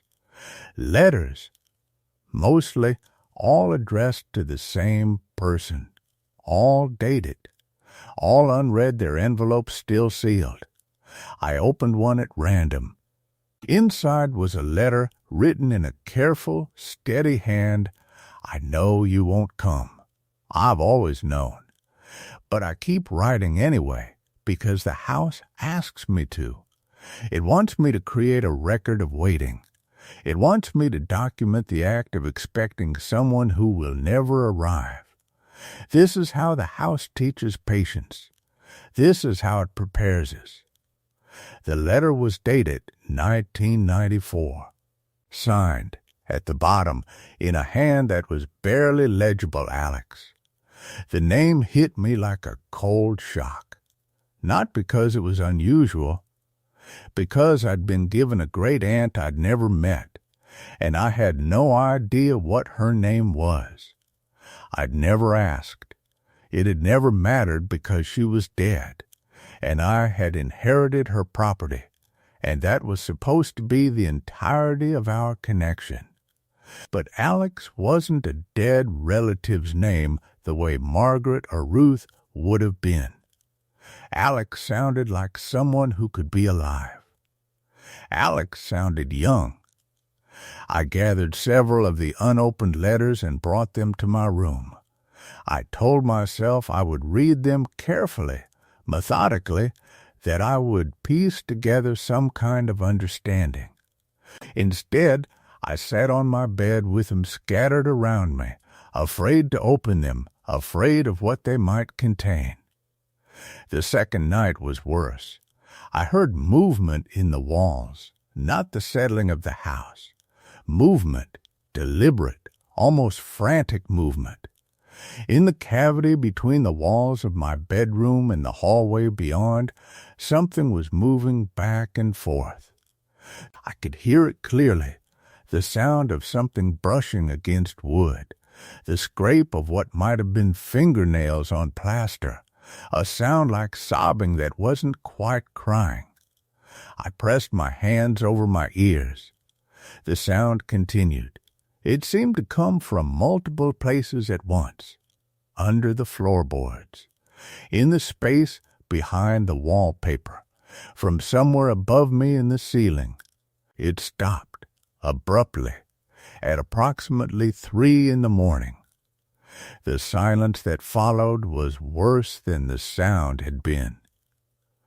The next morning, the third day, I tried to leave.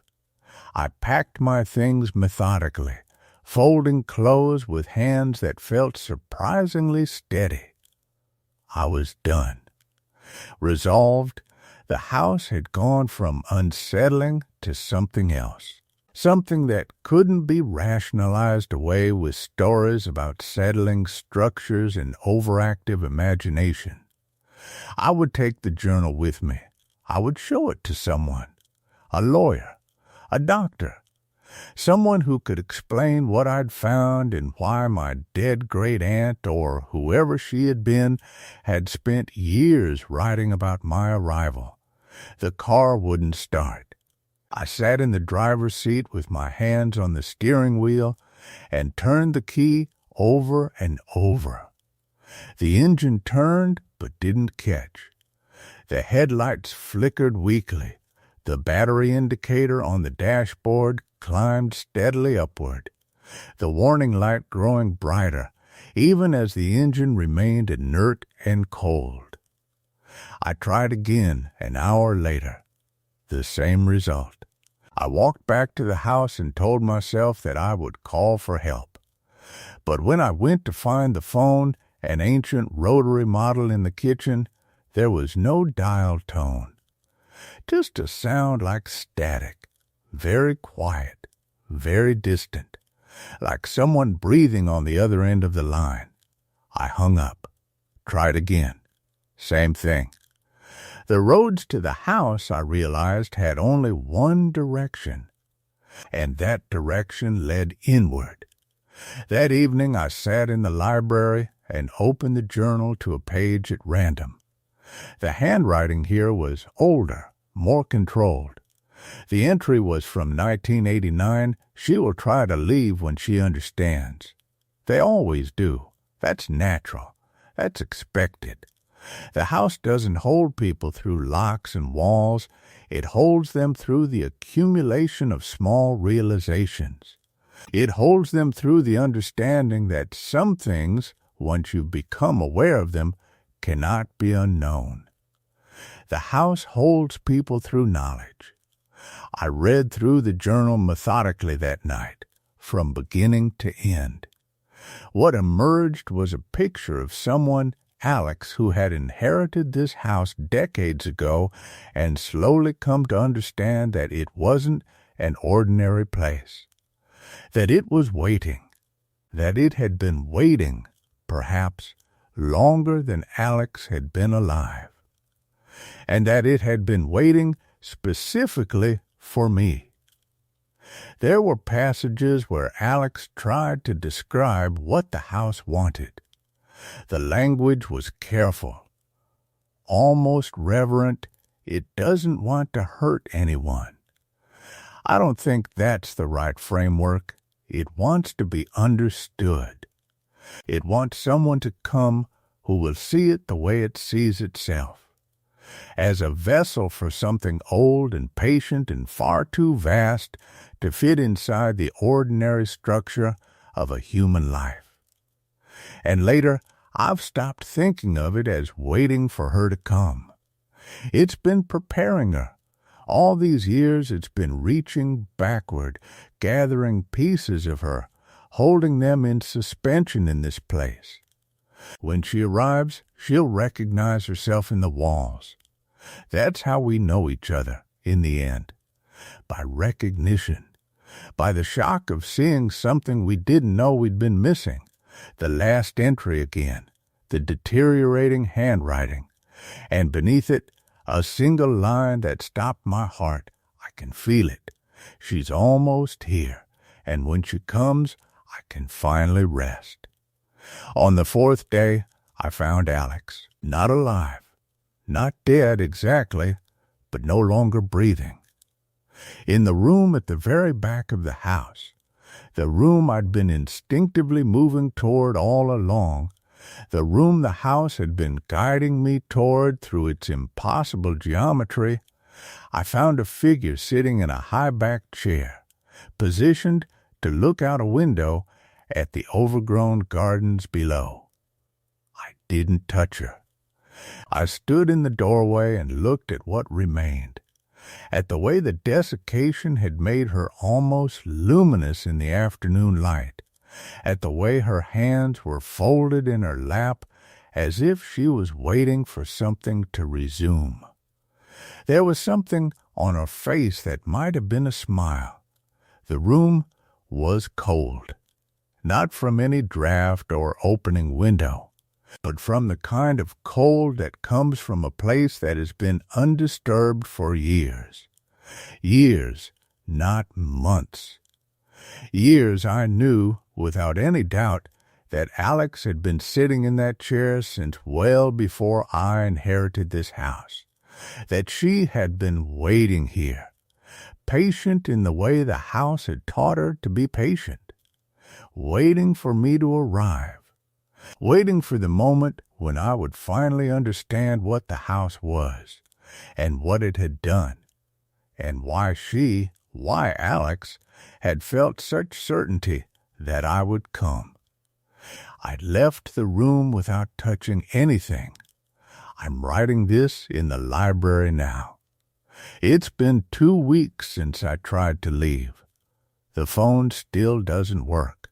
The car battery has discharged completely. The roads, when I've driven them, loop back to the house from different directions. The house is still breathing around me.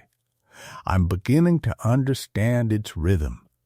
I'm beginning to recognize the way it speaks through the wood and plaster and darkness, and I'm beginning to understand what comes next. The house is preparing another room now. I can feel it in the way the walls in the east wing have begun to shift, the way doors that were locked are now slightly ajar, revealing glimpses of spaces being readied.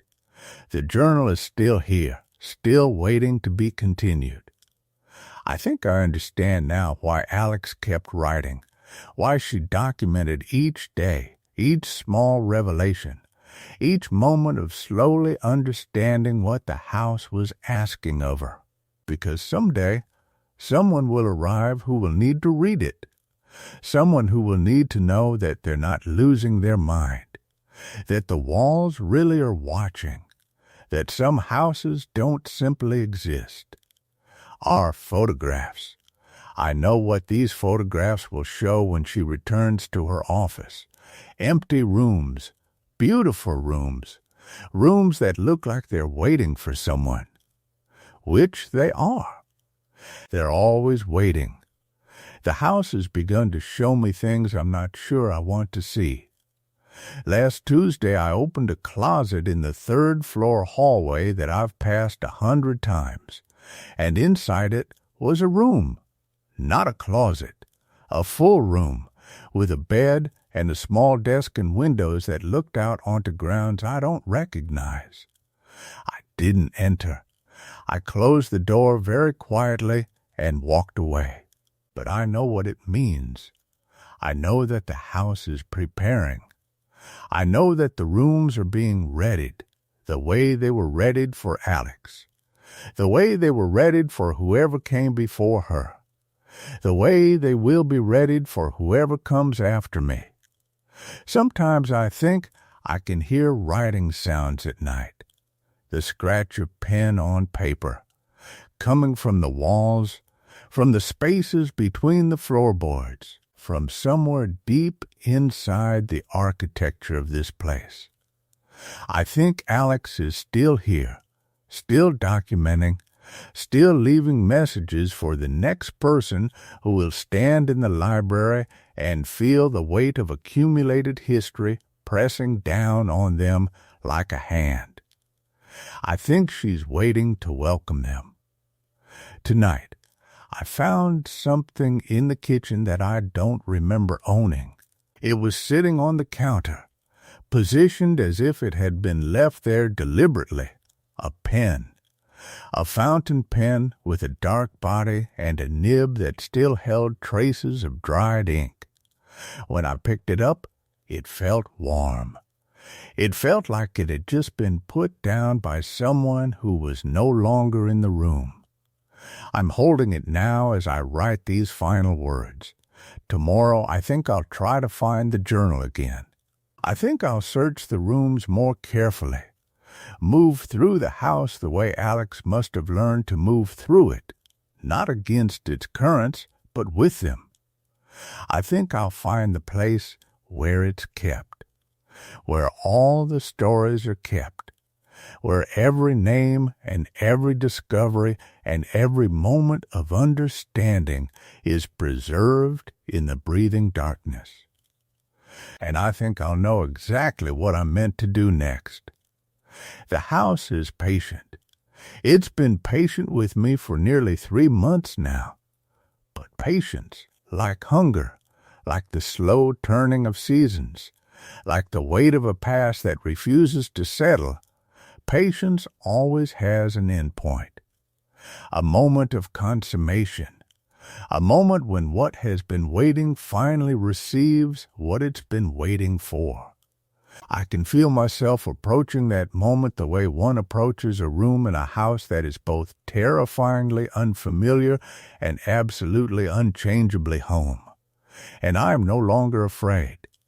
The pen in my hand is waiting for me to use it. The blank pages in my room are arranged and waiting. The house breathes around me, not threateningly anymore, but with something that feels almost like tenderness, like recognition, like the shock of finally seeing something we didn't know we'd been missing. Tomorrow, I think, I'll begin to write. Story 3. The bedroom door opens to last year's morning light. I stood in the doorway with my coffee going cold, watching the bedroom light shift again. This was the 3rd morning I'd noticed it. The door, my bedroom door, was open, not ajar. Open, wide enough that if I wanted to walk through it without turning sideways, I could. I'd closed it the night before. I always close it.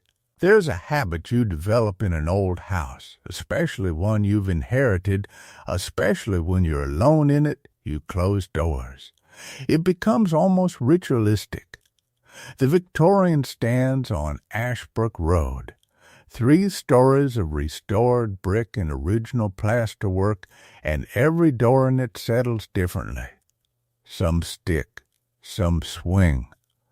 Mine, the master bedroom facing east, closes with a soft, decisive click. I remember hearing it. I remember the weight of the brass knob in my palm. But this morning it was open to an angle that felt deliberately positioned, angled toward the windows like someone had arranged it that way, like someone wanted the light to fall exactly as it was falling. The light itself was the problem. It was early October. and the autumn sun came through those windows at a shallow angle, warm but thin, that particular quality of fall light that makes everything look slightly drained. I'd restored those windows myself over the course of 6 weeks, pulled out the old rope and pulley sashes, cleaned decades of paint from the frames, reglazed the panes. They were beautiful now. Original glass, warped and thin enough that looking through them made the street below seem to shift slightly, as though I was seeing it from underwater. But this morning, the light coming through them was wrong. It was too golden, too thick. It poured through the open door in an almost physical way, the kind of light you see in old photographs, the kind that photographs happen to capture once. Maybe once in a lifetime, when conditions align perfectly, honey-colored, dust-heavy.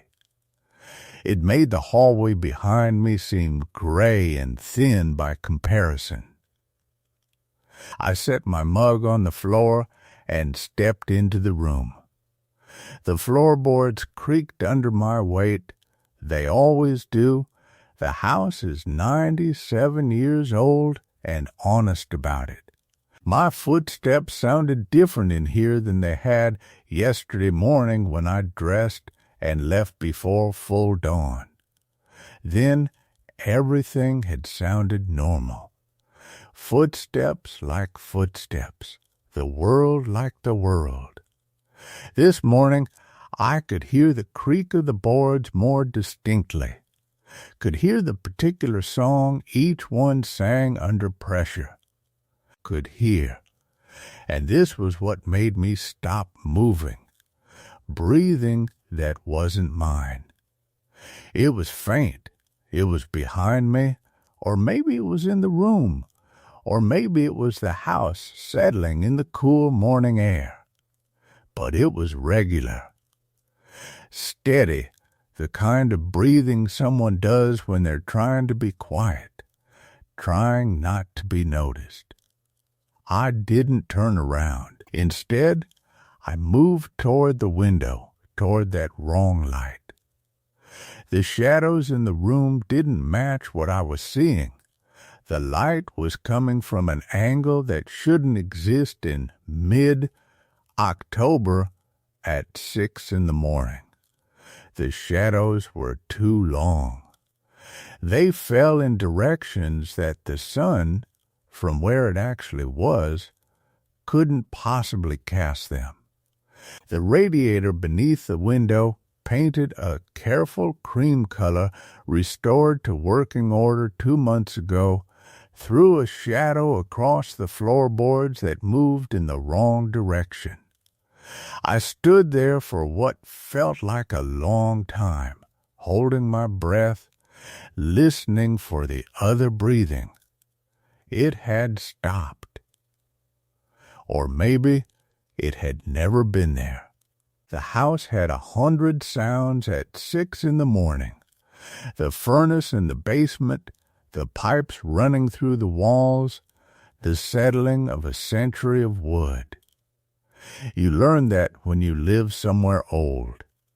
You learn not to trust your first instinct about what constitutes a sound that matters.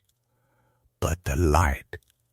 I reached out and touched the windowsill, and my hand came away with dust. That wasn't unusual. I hadn't cleaned the bedrooms thoroughly yet, focusing instead on the common areas. The kitchen, the front room where I sat in the evenings. The dust was thick and fine, undisturbed. I could see the track my fingertips left in it, the whorls of my prints distinct as a signature. Then I saw the words. They were written there, in the dust, in letters someone had traced with their fingertip, slow and deliberate. A date. Last year's date. October 16th. My skin went very still. The kind of still that happens when your body understands something your mind hasn't caught up to yet. I hadn't been in this house last October. I'd inherited it in April 6 months ago, after Alex, my aunt, whom I'd met perhaps 3 times in my life past. Alex had been alone in the house for the better part of a decade. The property had been sealed since her death.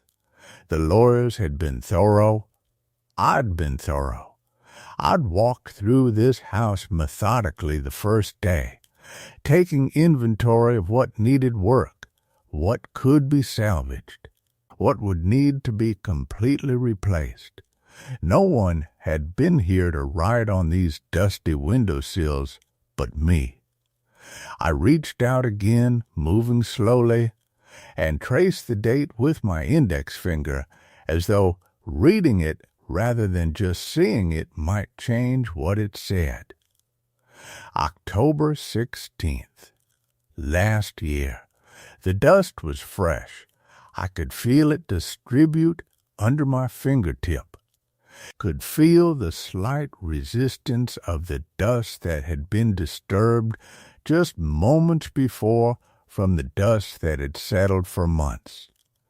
This had been written this morning. Not by me. Not by any hand that had been in this house when daylight could show what they were doing.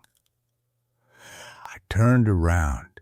The doorway was still open. The hallway beyond was still gray. The breathing sound had completely stopped, or had been replaced so perfectly by silence that I couldn't distinguish the difference. The room looked ordinary in that moment. Ordinary and familiar, my bed which I'd pushed to the far wall, the dresser I'd found in the attic and cleaned, my suitcases still unpacked, stacked in the corner because I hadn't wanted to commit to staying here. Not really, not yet. The windows had their original hardware. The walls had been painted a pale blue-white that caught the light softly. Except the light wasn't pale. It was still golden, still too thick, still impossible. I left the room and closed the door behind me, and heard it click the way it always clicked, and stood in the hallway for several minutes, breathing carefully, wondering if this was something I needed to call someone about, or if this was the kind of thing that happened in old houses that you learn to live with. The way you learn to live with creaking floors and pipes that knocked in the winter.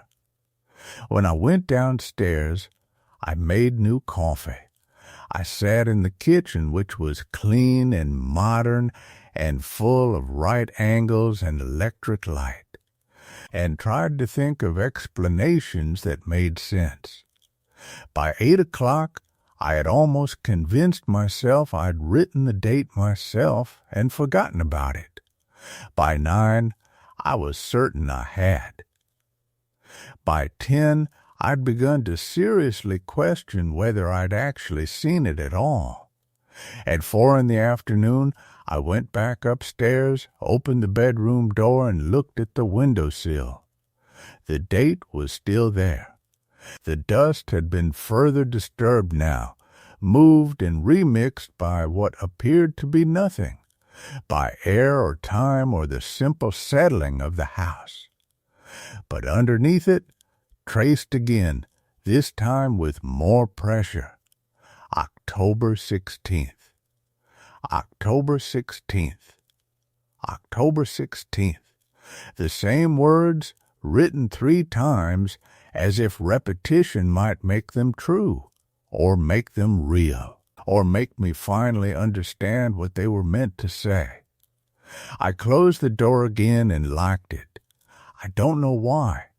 The lock was old, decorative, and wouldn't actually stop anyone determined enough.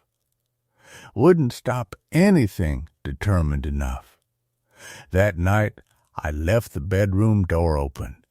I told myself it was an experiment. I told myself I needed to understand what was happening. And you can't understand something if you keep preventing it. That was the rational part of my mind talking. The other part, the part that had learned to listen to old houses, that had already begun to understand the language of their settling and sighing, understood that I was afraid of what would happen if I tried to keep the door closed. I sat in the kitchen until nearly midnight, reading on my phone, not retaining anything. At midnight I went upstairs and lay in the dark, listening. The house made its sounds. The familiar creaks, the pipes, the wind moving through the eaves. Nothing out of the ordinary.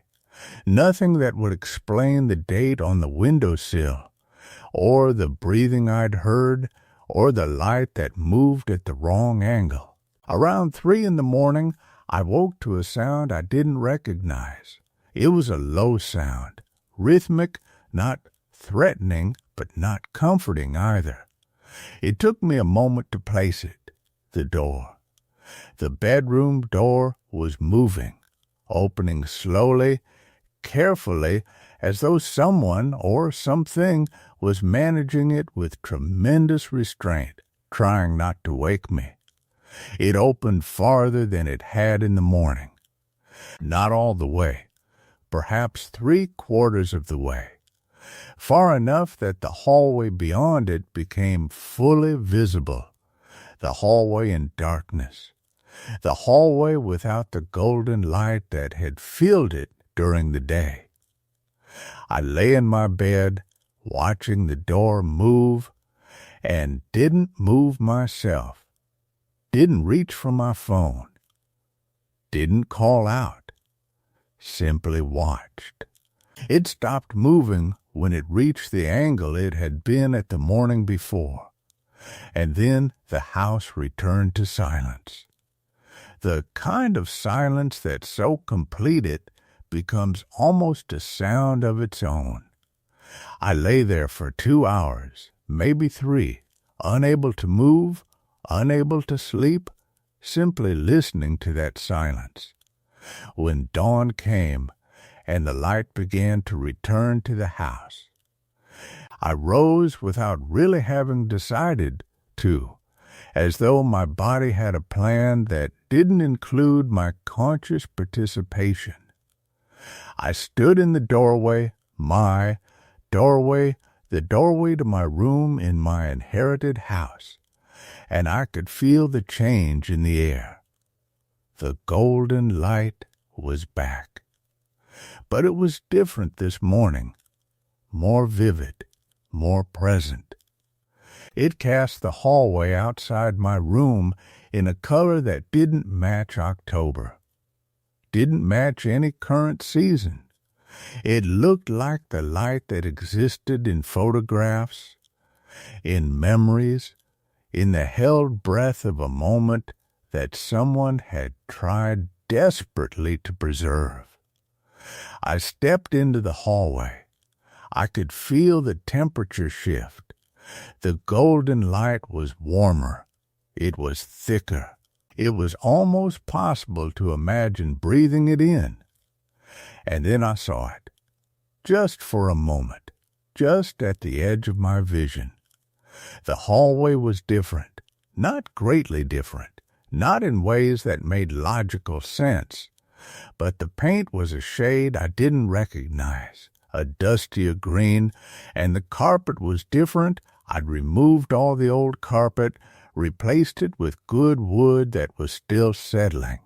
And there was a chair in the corner that I'd never seen before, and the light was falling through the window at an angle that couldn't be right for today. I turned toward it, trying to see it fully, and it was gone. The hallway was my hallway again. My paint, my wood, my deliberate choices. The light was still golden, still wrong, but it was the light of today, October, but the chair was still there. I could see it clearly now, upholstered in a floral print, its wood frame dark and ornate, the kind of chair that belonged in a room exactly like this one, exactly as it had been. I reached toward it, my hand moving slowly, and my fingers passed through where it was, or where it had been, or where it continued to be in a time that existed alongside my time, separated by nothing but a thickness of air and the accumulation of years. I pulled my hand back.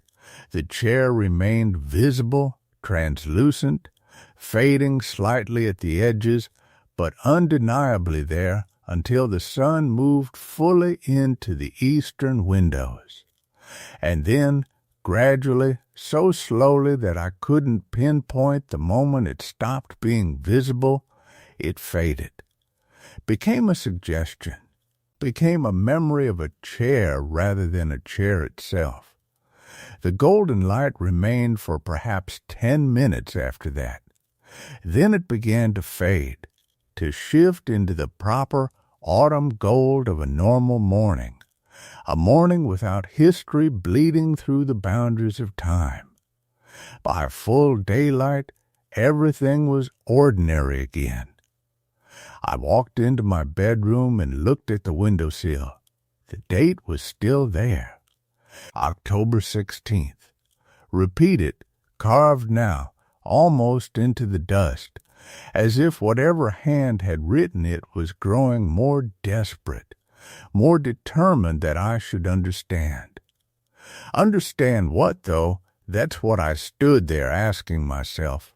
Understand what? The house didn't answer. The house never answers directly. It only opens its doors and shows you the light it wants you to see. I stopped leaving the windowsill alone. For 3 days, I watched it obsessively. Each morning I would stand in the bedroom doorway before entering, gauging the light, checking the dust, looking for the date that had carved itself into my certainty. It wasn't there anymore. The dust was undisturbed. I ran my finger across it on the 4th day and found nothing but the fine gray accumulation of a house settling into itself, ordinary and explicable. By the 5th day, I almost convinced myself it had been a trick of light. The mind does that. We see what we need to see, and then we rationalize backward, building explanations out of dust and shadows. Then I heard the footsteps in the hallway outside my bedroom door. It was afternoon. I was downstairs in what I designated as the kitchen, though the previous owner had called it a scullery, and before that, according to the deed I'd inherited with the house, it had been something else entirely. Something with a name I couldn't quite translate from the faded handwriting. I was making tea. Nothing dramatic. The kettle was on the old stove I'd kept because it worked better than it had any right to, and I was thinking about paint colors for the sitting room, whether the blue I'd selected was too contemporary for a house that seemed to resent contemporary choices. Then the footsteps started upstairs. Slow, deliberate, the creaking of floorboards underweight. Not the random settling of an old house. I'd learned to distinguish those sounds, the ones that meant nothing, the ones that came from the building adjusting its ancient frame. These were different. These were the footsteps of someone walking, the left foot forward, then the right, then the left again. the sound of actual movement. I turned off the burner. The kettle was still singing, still pushing steam into the air, and I stood listening to it the way you listen to something you don't quite believe in. The footsteps continued. They moved through the hallway. I could track them by the location of the creaks, and they stopped at my bedroom door. Silence. Just the kettle. Just the cooling of the burner. Just the ordinary sounds of a house that was entirely, completely empty except for me. When the footsteps resumed, they were moving away. Back down the hallway toward the front of the house, toward the stairs. Slow, patient, like whoever was walking them had all the time in the world, or perhaps no particular destination in mind. When they reached the staircase, they stopped. I stood perfectly still in the kitchen, waited, listened, nothing, the silence stretched. The kettle continued its diminishing hiss, the sound becoming thinner and thinner as the water inside cooled. By the time I moved, and it took a long time before I could convince my body to move, the house had returned to its usual quiet. I went to the foot of the stairs and looked up. The hallway was empty. The sunlight coming through the front windows was the ordinary October light, nothing suspended within it, nothing showing through from another time. Just dust motes and the smell of old wood and the faint staleness that no amount of opening windows could quite dispel. I made the tea anyway, sat at the kitchen table. The cup rattled against the saucer because my hands were still shaking. It could have been an animal. Mice in the walls make that kind of noise sometimes, I told myself. Rhythmic, predictable, the house settling in a particular way. My own footsteps echoing oddly through the empty rooms. Some trick of acoustics that I didn't yet understand because I still didn't know the building as intimately as I would. But I knew with the certainty that comes from deep in the chest, from a place older than reason, that I'd heard footsteps. That something in the house had walked to my bedroom door and stopped there, and I couldn't explain why that thought filled me with such specific dread. That night I locked the bedroom door. I had the key, the original key, heavy brass, kept in a box of other antique hardware that had belonged to the house's previous iteration as whatever it had been before. The lock was old and worked with difficulty, the mechanism grinding as I turned it, the sound of metal on metal that hadn't moved in perhaps decades. I left the light on. The next morning, the door was open. I woke to the slow creak of hinges, the sound of it opening so gradually that it might have been moving for hours, the angle of it increasing by imperceptible degrees. I lay in bed, I didn't move, I couldn't move, and watched it swing inward. The hallway beyond it was still dark. Dawn hadn't arrived yet. Whatever was opening the door was opening it into darkness. It moved all the way until it struck the wall behind it. Stopped. The hallway remained empty and dark. I got out of bed and closed it again, locked it again, checked the lock multiple times to confirm it had engaged. When I woke the next morning, the door was open again. This time I examined the lock carefully. There was no sign of tampering. The mechanism worked correctly when I tested it. The key turned smoothly. Everything functioned as it should. Yet somehow, between the moment I locked it and the moment I woke, the door had opened. I told myself it was a defect in the lock, something in the mechanism that didn't catch properly, that shifted in the night due to temperature changes or the settling of the house. I brought the key to a locksmith in town, a man named Marcus, who worked out of a small shop that smelled of oil and old metal, and the particular mustiness that accumulates around anything to do with keys and doors. He examined the lock for perhaps 2 minutes, turning it over in his hands with the careful attention of someone who knew that every lock had a history, a reason for its particular condition. "This is good work," he said, "old but sound. What's the problem?" I told him it wouldn't stay locked. "Did you force it?" "No. Push it hard when you lock it?"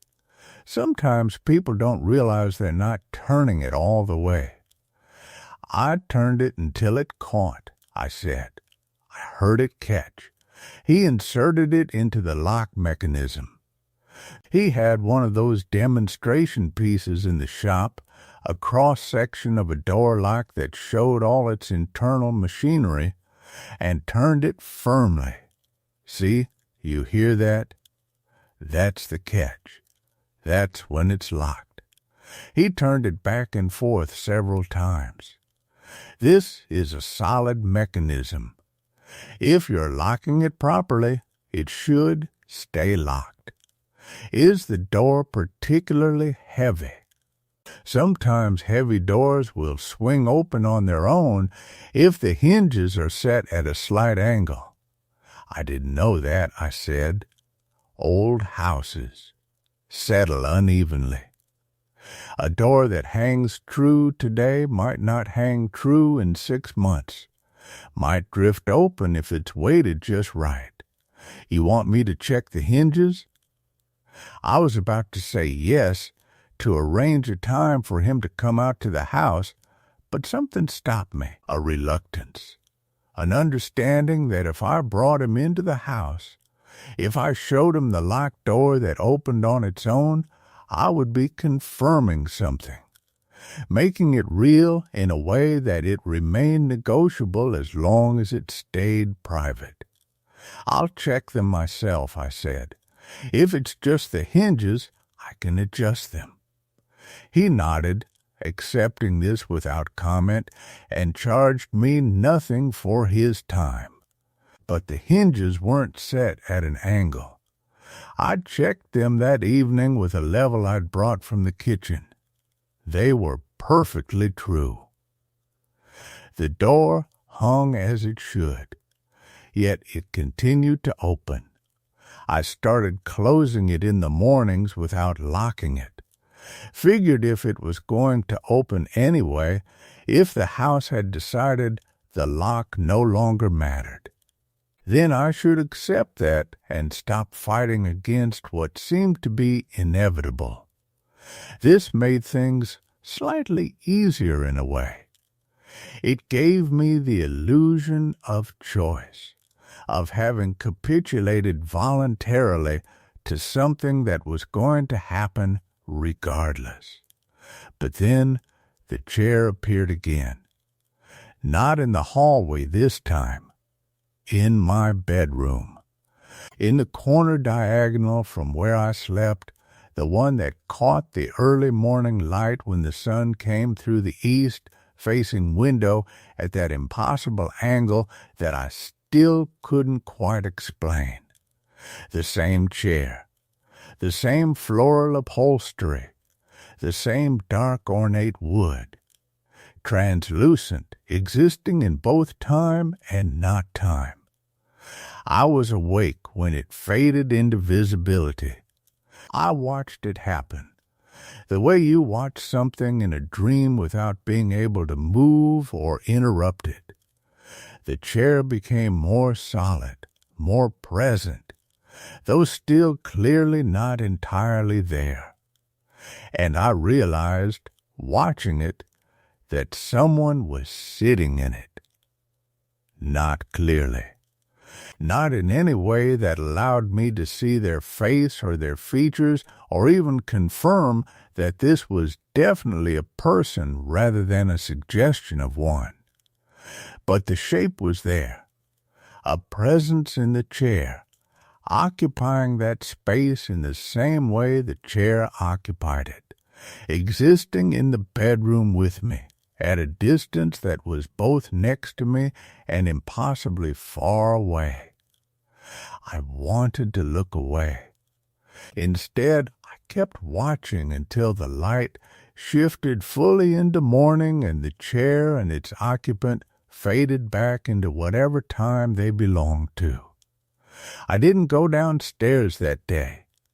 I sat in the kitchen eventually, when the light became too revealing, too explicit in its normalcy, and I made phone calls. The third real estate agent I spoke to was named Jordan.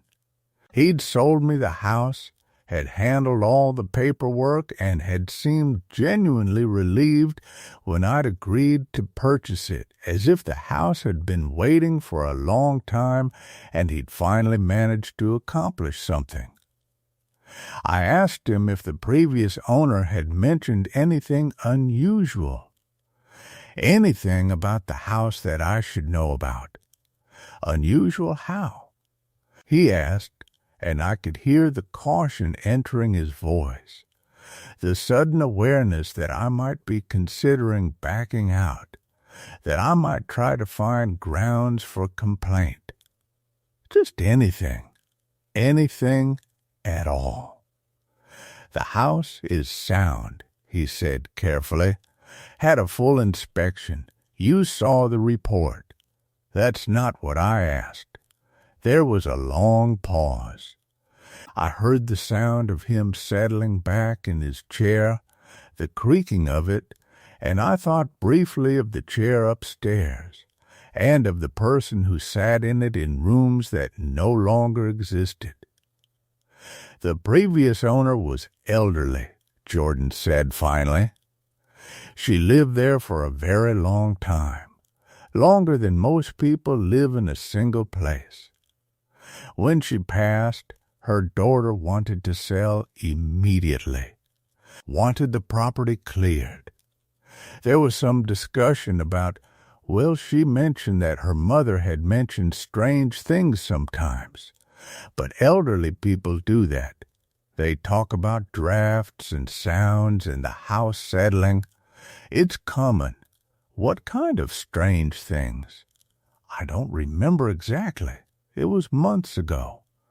Just normal elderly person concerns. Doors that wouldn't stay shut. Sounds at night. The kind of thing you'd expect in a house this old. Did she ever see anything?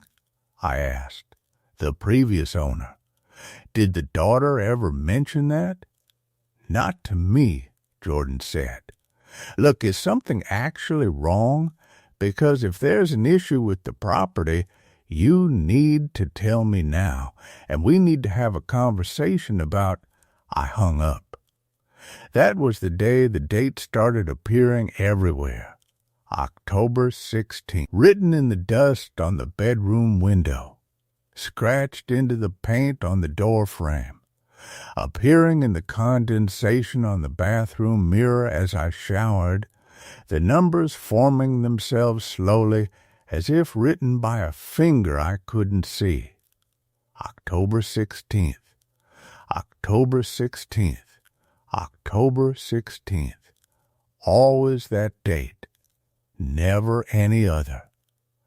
I remembered the deed then, the paperwork I'd signed at the closing, passing through the required documents without reading them as carefully as I should have. I went to the filing cabinet where I'd stored them. I'm not a person who keeps paper, but the deed seemed like something that should be kept, and I found the page that listed the property transfer history. A chain of ownership going back 70 years. The most recent owner, Margaret Chen, had purchased it 43 years ago. The owner before her, Samuel Avery, had owned it for 26 years before that. And before that, a string of names I didn't recognize, dates bleeding backward into the past. The house passing from hand to hand, like something no one quite wanted to keep. But one thing was consistent throughout the record. Every transfer had happened in late October. Every single one. No sales in spring, no summer acquisitions, no winter transfers, only October. Always October. I looked again at the dates. The most recent transfer, the one that had brought the house to me, had been completed on October 16th.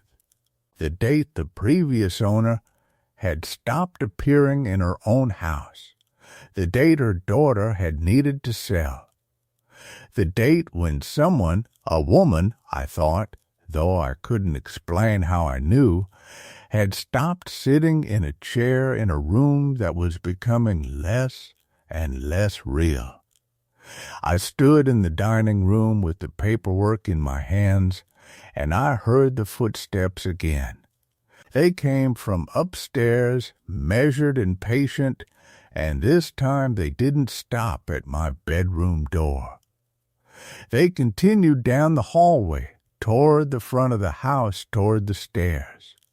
I heard them descend one slow step at a time, the creaking of old wood under weight, and I pressed myself against the wall of the dining room, not moving, not breathing, listening to them come toward me through the darkness of the hallway. The footsteps stopped just outside the dining room entrance. I looked toward the doorway, but there was nothing there, nothing visible. But the air in that space felt different, thicker somehow, denser, as if something had displaced it, had moved into it and was standing there, waiting.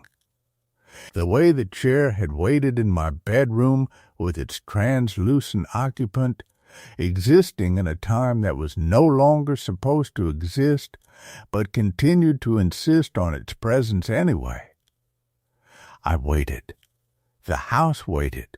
The footsteps waited. And in the silence, I thought of October 16th, of how it kept recurring, how it kept being written into the dust and the paint and the mirror and the history of this place, of how the house changed hands every few decades, each new owner lasting until October arrived again, until that particular date came around and something opened that should have stayed closed. I looked down at the deed in my hands, at my own name on the transfer document, dated October 16th. The ink was fresh. The signatures were recent. How long, I thought, do I have left of October? The rest of October passed in a state of suspended time that felt less like days and more like hours compressed and stretched simultaneously. I moved through the house like someone existing in two moments at once. The present where I tried to eat and sleep and work, and another time that was bleeding through the walls, insistent and patient, waiting for me to acknowledge it fully. I stopped trying to rationalize the sounds. That was the first surrender. Around October 19th, I think, I gave up explaining the footsteps as pipes, or settling foundations, or any of the other comfortable lies we tell ourselves about old houses.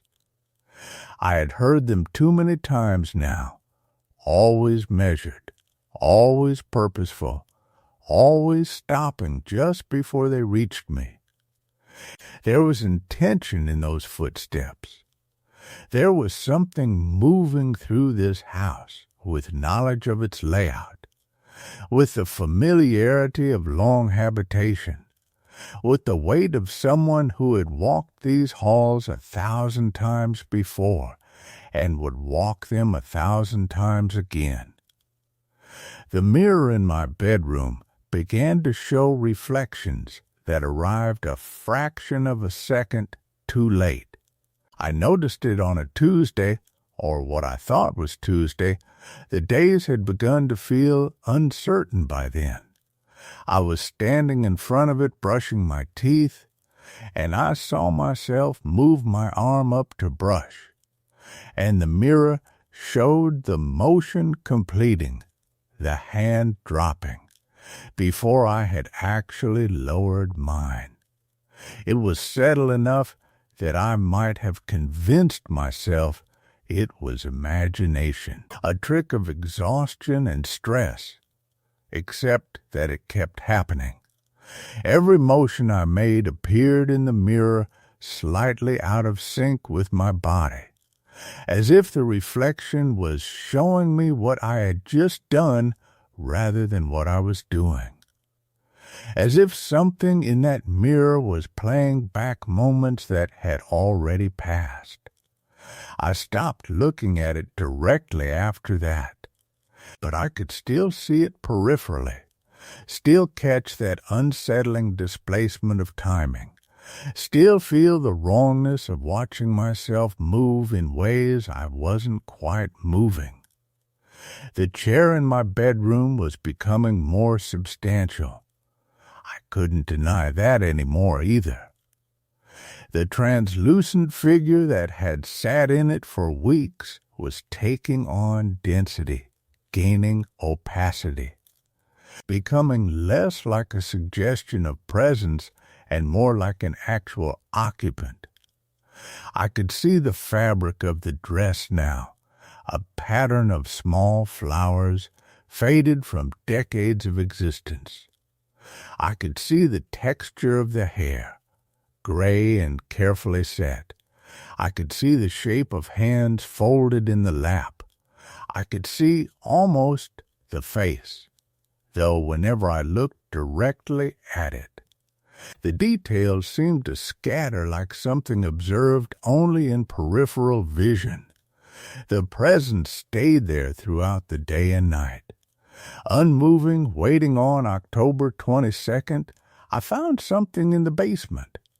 I had gone down to check the furnace. The heating had become inconsistent, the radiators hissing and banging at odd hours, and I found a door I hadn't noticed before, or perhaps one that had been obscured by boxes I'd since moved. It was a small door, barely 4 feet tall, set into the foundation wall at ground level.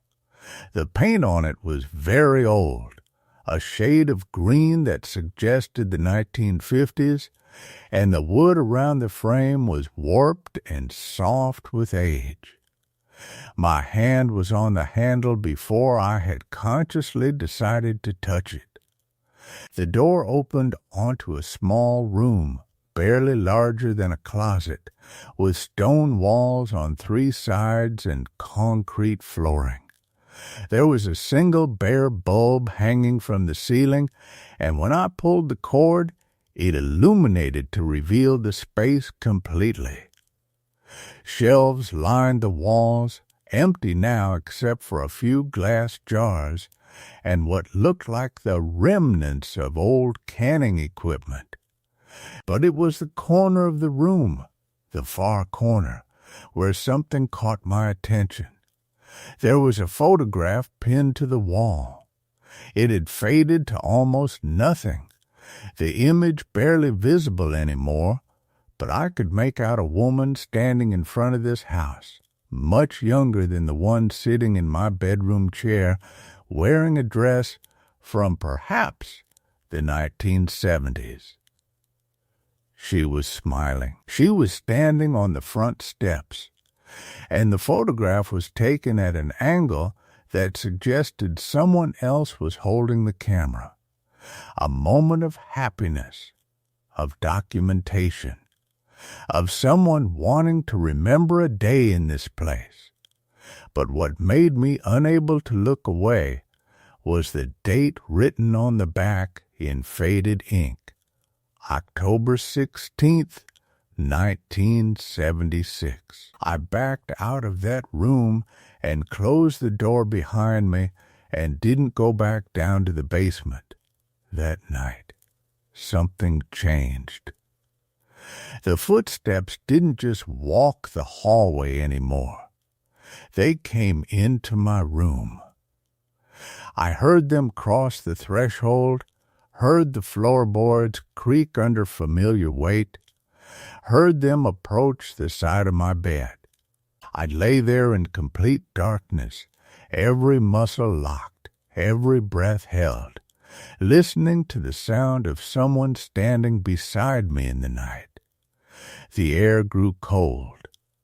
Not the cold of October outside, but something deeper, something that seemed to draw warmth directly from my body and carry it away.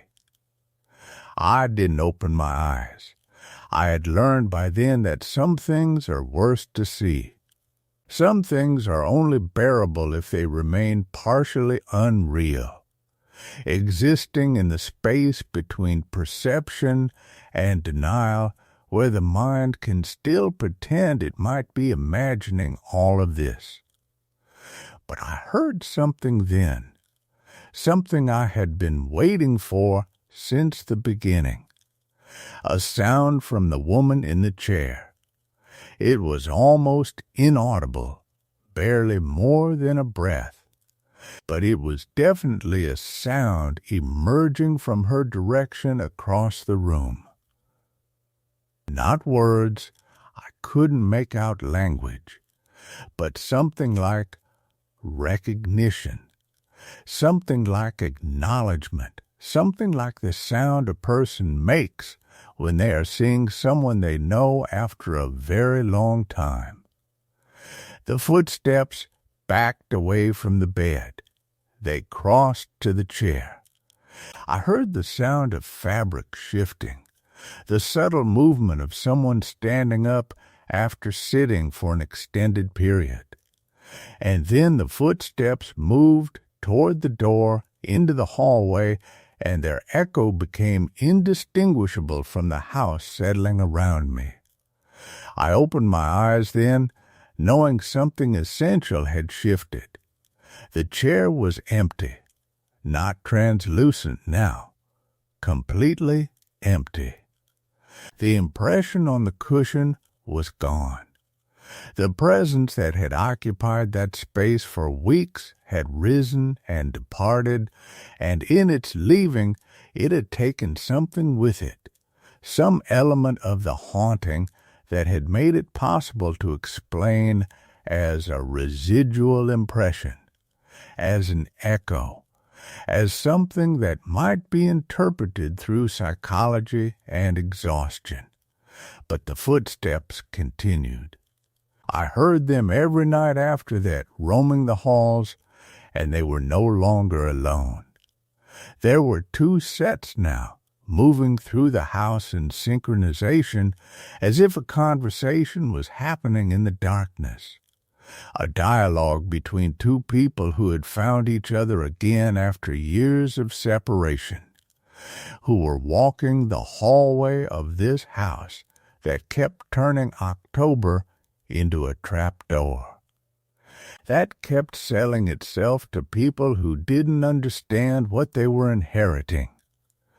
On October 25th, I found a calendar.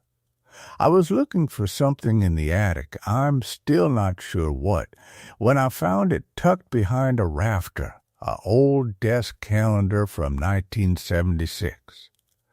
The dates were marked in different hands. One person had written notes in careful script, appointments and reminders, but on October 16th, The date was circled multiple times in dark ink, almost aggressive in its emphasis, and someone, a different hand, shakier, more desperate, had written a single word over and over across that square of the calendar: gone, gone, gone, gone, gone. I brought it down from the attic and placed it on the kitchen table where I could look at it in the daylight. And I understood then what the house had been trying to tell me. October 16th wasn't a date of sale. It wasn't a date of transfer. It was a date of loss. A date that this house had learned to trap, to repeat, to perpetuate, as if it could somehow undo what had happened by cycling back to it endlessly, by bringing new people into October, by making each new owner live through their own version of that moment. The footsteps grew louder.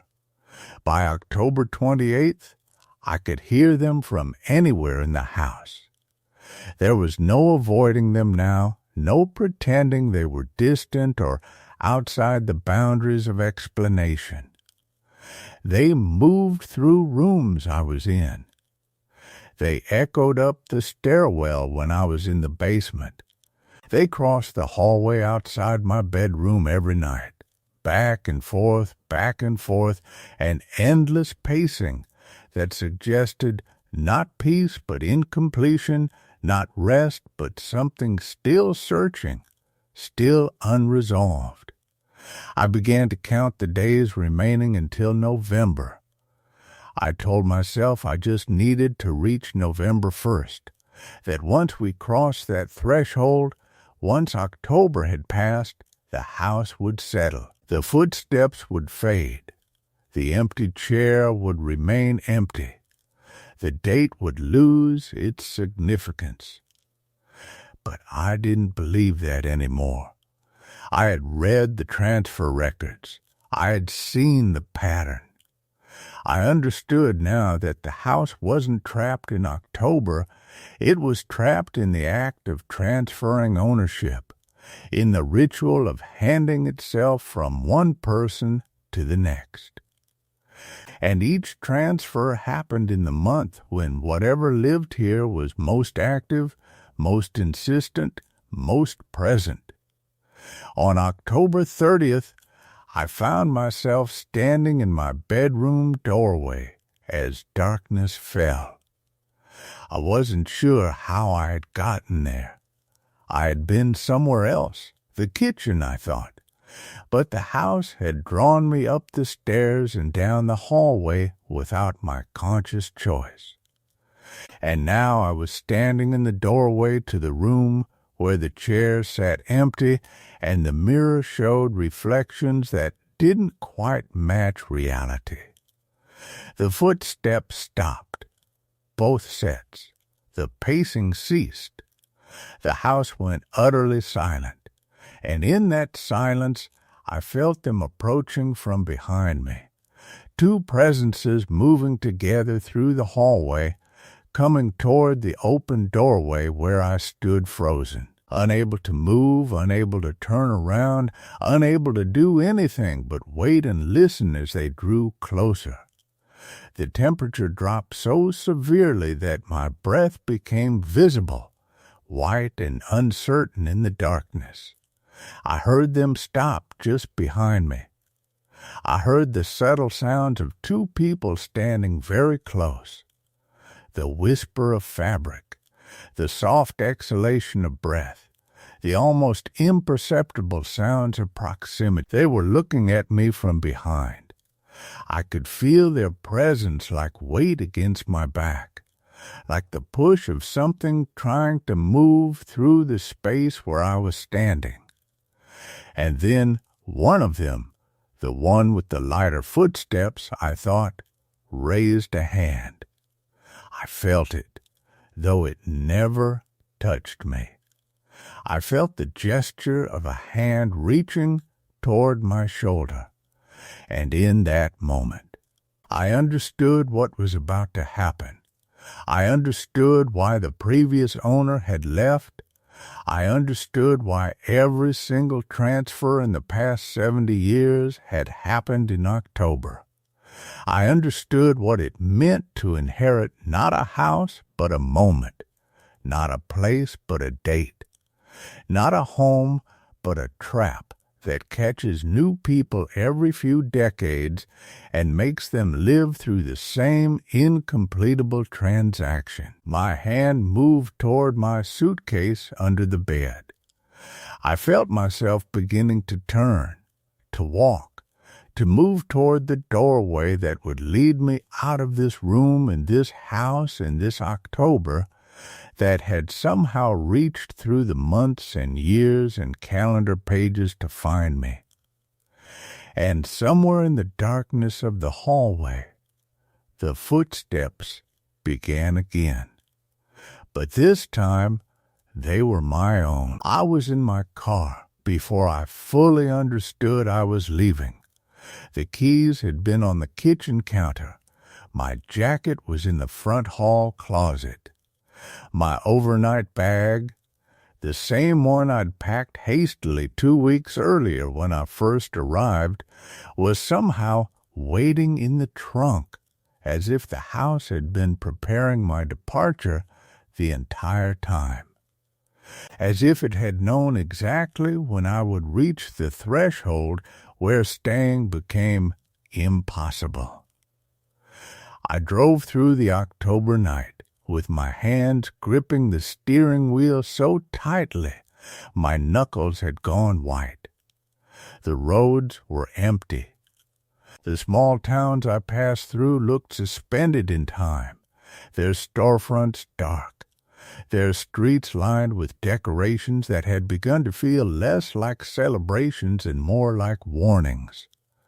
Jack-o'-lanterns with collapsed faces, witches frozen mid-cackle in front yards gone to seed, pumpkins rotting at their edges, liquefying back into soil.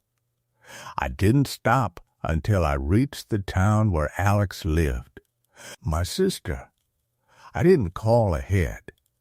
I simply drove to her house, parked in the driveway at 2 a.m, and sat in the car waiting for dawn. When she found me sleeping in the front seat, she didn't ask questions immediately. On past midnight. On November 1st, I received a call from the rental management company. The tenant had left with no notice. They had abandoned the key on the kitchen counter, left behind most of their personal items, and departed in the middle of the night. The company wanted to know if I had any idea why they would break their lease, would leave like that, would vanish from a property with such abruptness. I told them I had no idea. It wasn't entirely a lie. Alex called last week just to check in. She asked if I'd made a decision about the house, if I was going to list it for sale, if I was going to try to move forward with that part of my life. I told her I was still thinking about it, still processing, still trying to decide what the right decision was. The truth is more complicated. The truth is that I've started researching the history before the 70-year pattern. The truth is that I've found property records going back further, much further.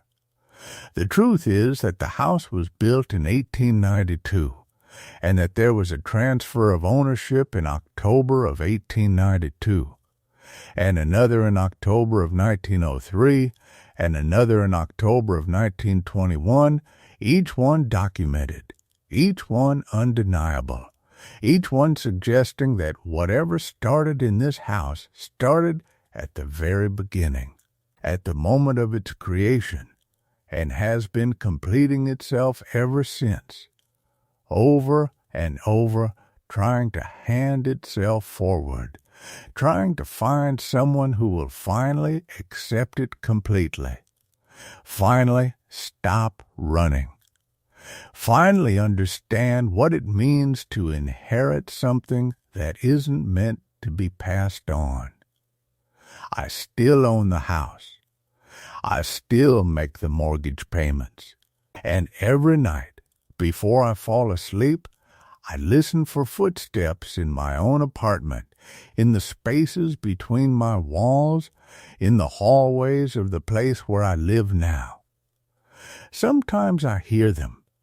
Sometimes I'm not sure if I hear them, or if I simply expect to hear them, if I've trained my mind to find patterns in silence the way the house has trained itself to find new people in October.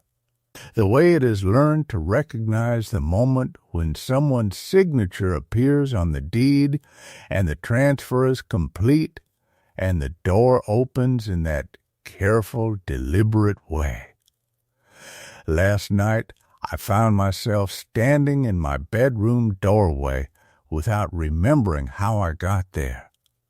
The house is far away, but October is coming again, and I'm beginning to understand that distance might not mean anything at all, that the house wasn't ever about geography, wasn't ever about that one building sitting on that one street in that one small town, but about the moment itself, the transaction, the act of inheritance that can happen anywhere if the date is right and the person is vulnerable enough and the time has come for the next name to be written into the pattern, the next footsteps to join the others, pacing back and forth through the same incompletable moment, searching for the exit that will never appear, waiting for someone to finally understand that some transfers are never meant to be finished.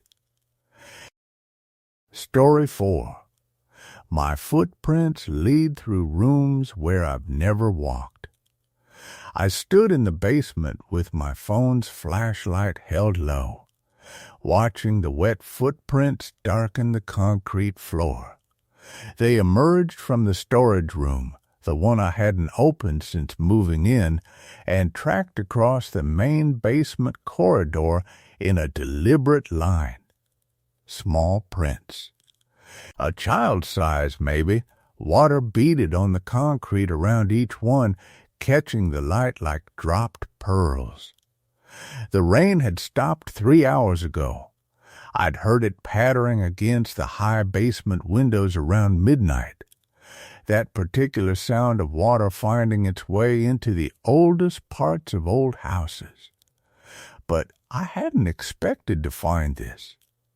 I'd lived in the Victorian townhouse for 6 months, not long enough to have memorized every corner, but long enough to know my patterns. I stayed mostly on the first and second floors, the kitchen, the study I'd claimed as my workspace, the bedroom that looked out over the street. The basement was a place I descended to out of necessity, to check the boiler, to retrieve the occasional box of books I'd never unpacked, to remind myself that I actually owned this much space, this much old stone and brick and settling wood. I'd never been particularly drawn to it. The flashlight beam caught the prints again, and I felt something small turn over in my chest. Not fear, not yet. More like the sensation of noticing something you'd passed 100 times without seeing it. I followed them deeper into the basement. The townhouse had been built in 1887, according to the survey. The basement had the texture of something that had been swallowing moisture and darkness for over a century. The walls weren't finished, just exposed brick painted a pale, institutional cream that had yellowed and darkened in patches, as if the house itself was aging unevenly. Water seepage created permanent stains that resembled maps of countries that didn't exist. The smell was what you'd expect. Earth, mineral, the particular cold of below-ground spaces where air barely moved. I was methodical by nature, the kind of person who kept receipts, who noticed when things weren't as they'd been left. It's why I'd taken the extra 10 minutes at 2 in the morning to actually get out of bed, pull on a sweater, and come downstairs to look. My own footprints from earlier that week would have dried long ago. These were fresh, still damp to the touch. I crouched beside one of them, my flashlight creating a sharp shadow against the concrete. The print was defined enough to see pressure points, the ball of the foot, the heel, the spread of weight. Walking with a purpose, not dragged, not scattered. Intentional movement. The storage room door was open now. I was certain I'd left it closed. It was a narrow door, painted dark green, with a deadbolt that actually worked. I'd tested it the week after I moved in just to confirm. Inside was a maze of cardboard boxes, the previous owner's things, mostly dishes wrapped in newspaper from the 1990s. Stacks of old books, a set of dining chairs. Things deemed not worth moving but not worth discarding either. The room smelled like settling dust and paper gone slightly soft. The footprints led directly across the threshold, tracking wet into that darkness. I didn't turn on the storage room light. I'm not sure why. Some instinct made me keep the phone flashlight as my only source of illumination, which had the effect of making everything beyond its beam feel much larger and more empty than it actually was. The print stopped abruptly beside a stack of boxes.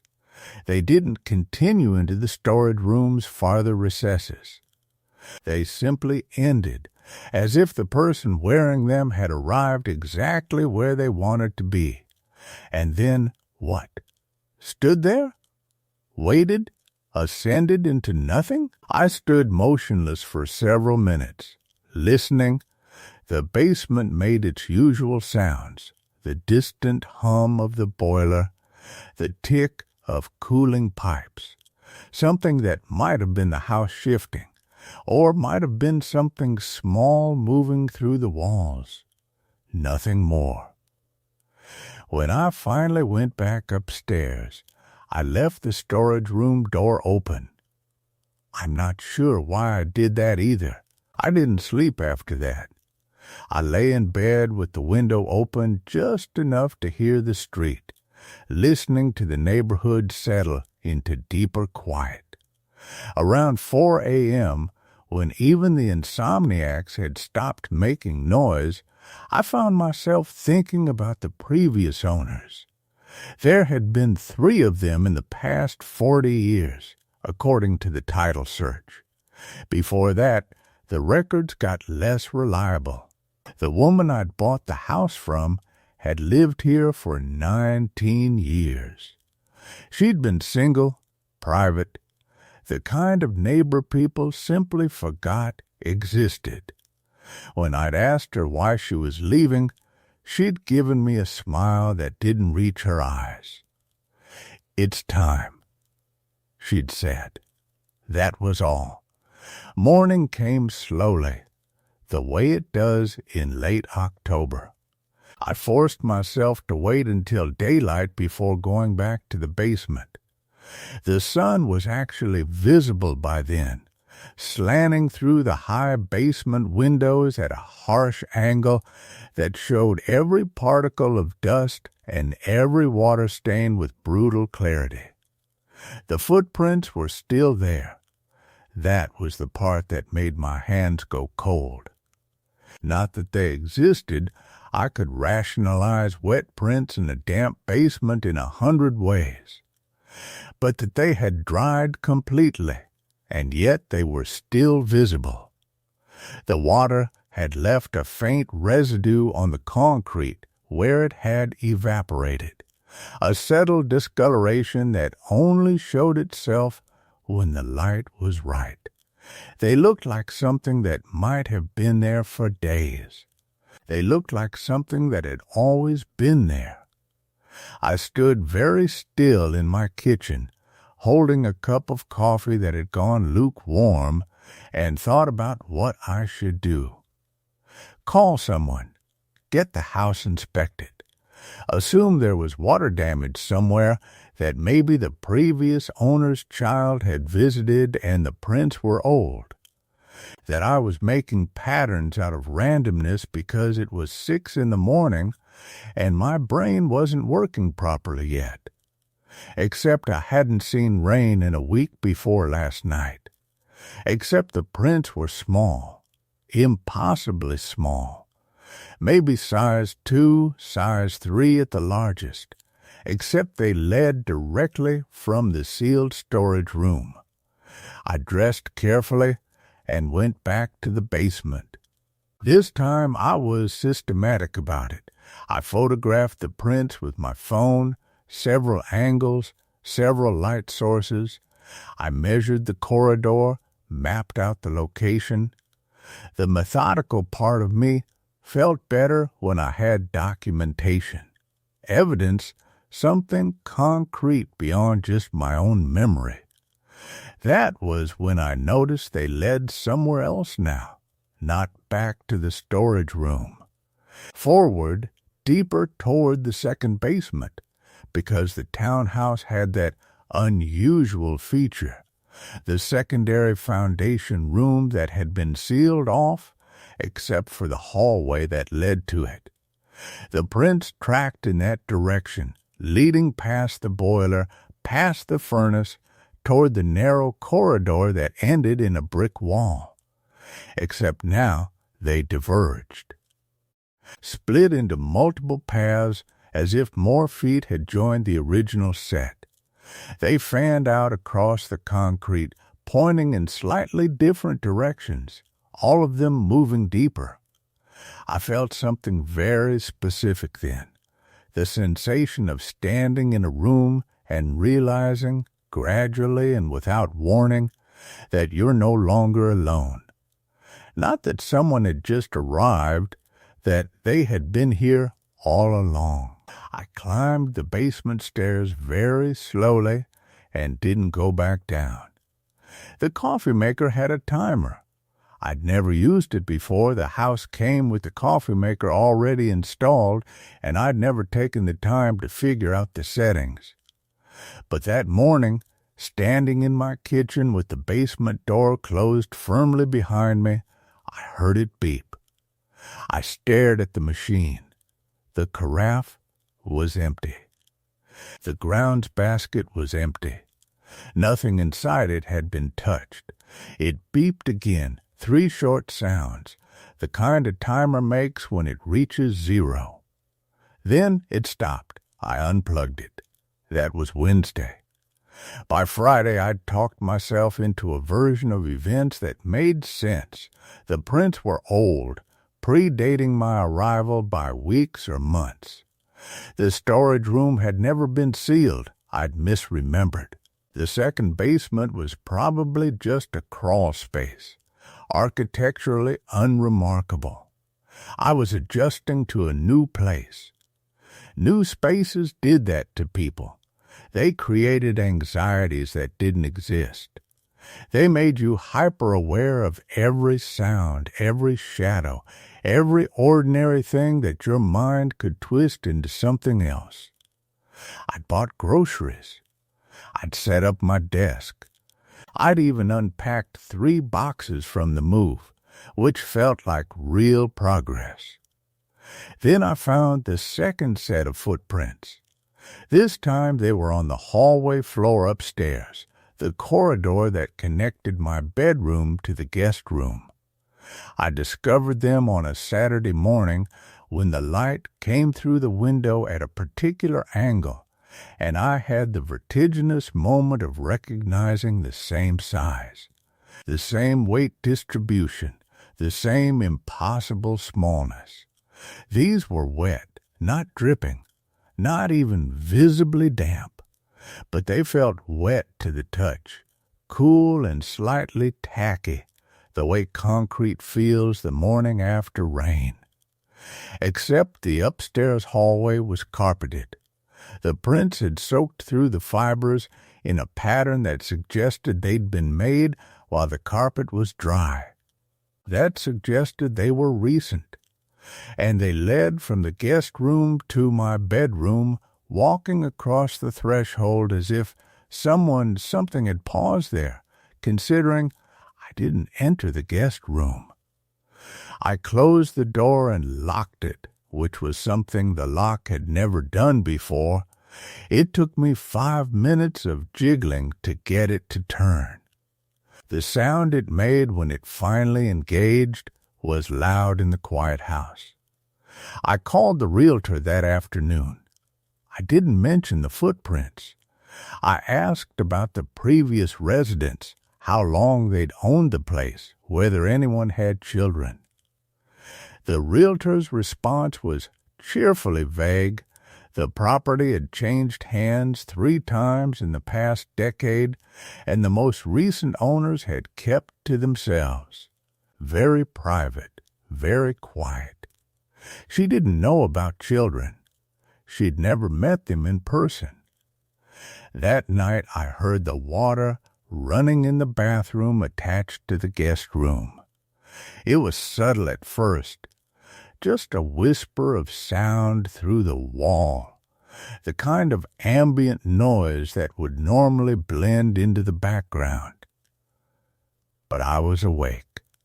It was 3 a.m, and I was lying in bed listening to the house, which had become an unconscious habit. The water ran for maybe 30 seconds, steady and deliberate, and then it stopped. I got up. I checked my own bathroom. The pipes were fine. Everything was dry. I stood in the hallway for a long time, listening. The guest room door was still locked. The water did not run again. Monday brought a different kind of wrong. I found the kitchen cabinet open, the one above the stove where I kept glasses. I'd opened it that morning for my juice. I was certain I'd closed it. But when I came downstairs from my home office around 4 p.m, it was open again. Just barely, an inch or two, enough that you'd notice if you were looking for it. I closed it. I didn't think about it. I made dinner. Except when I sat down to eat, I found that all the glasses in that cabinet had been moved. Reorganized where I'd stacked them in a simple pile, they were now arranged by height, graduated from shortest to tallest, positioned with exact spacing between each one. I stood in the kitchen with my plate growing cold and tried to think of a reasonable explanation. Settling, some kind of vibration from the street outside. An earthquake so minor I'd slept through it. But even as I arranged these thoughts, I knew none of them was true. The coffee maker had been unplugged. The house had been silent. And the glasses had been organized with a precision that suggested intention.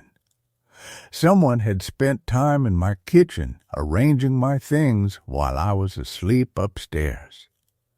Wednesday night, I heard footsteps in the hallway outside my bedroom. They were slow and careful, the way footsteps are when someone is trying to move quietly. The size 2 footsteps, I thought.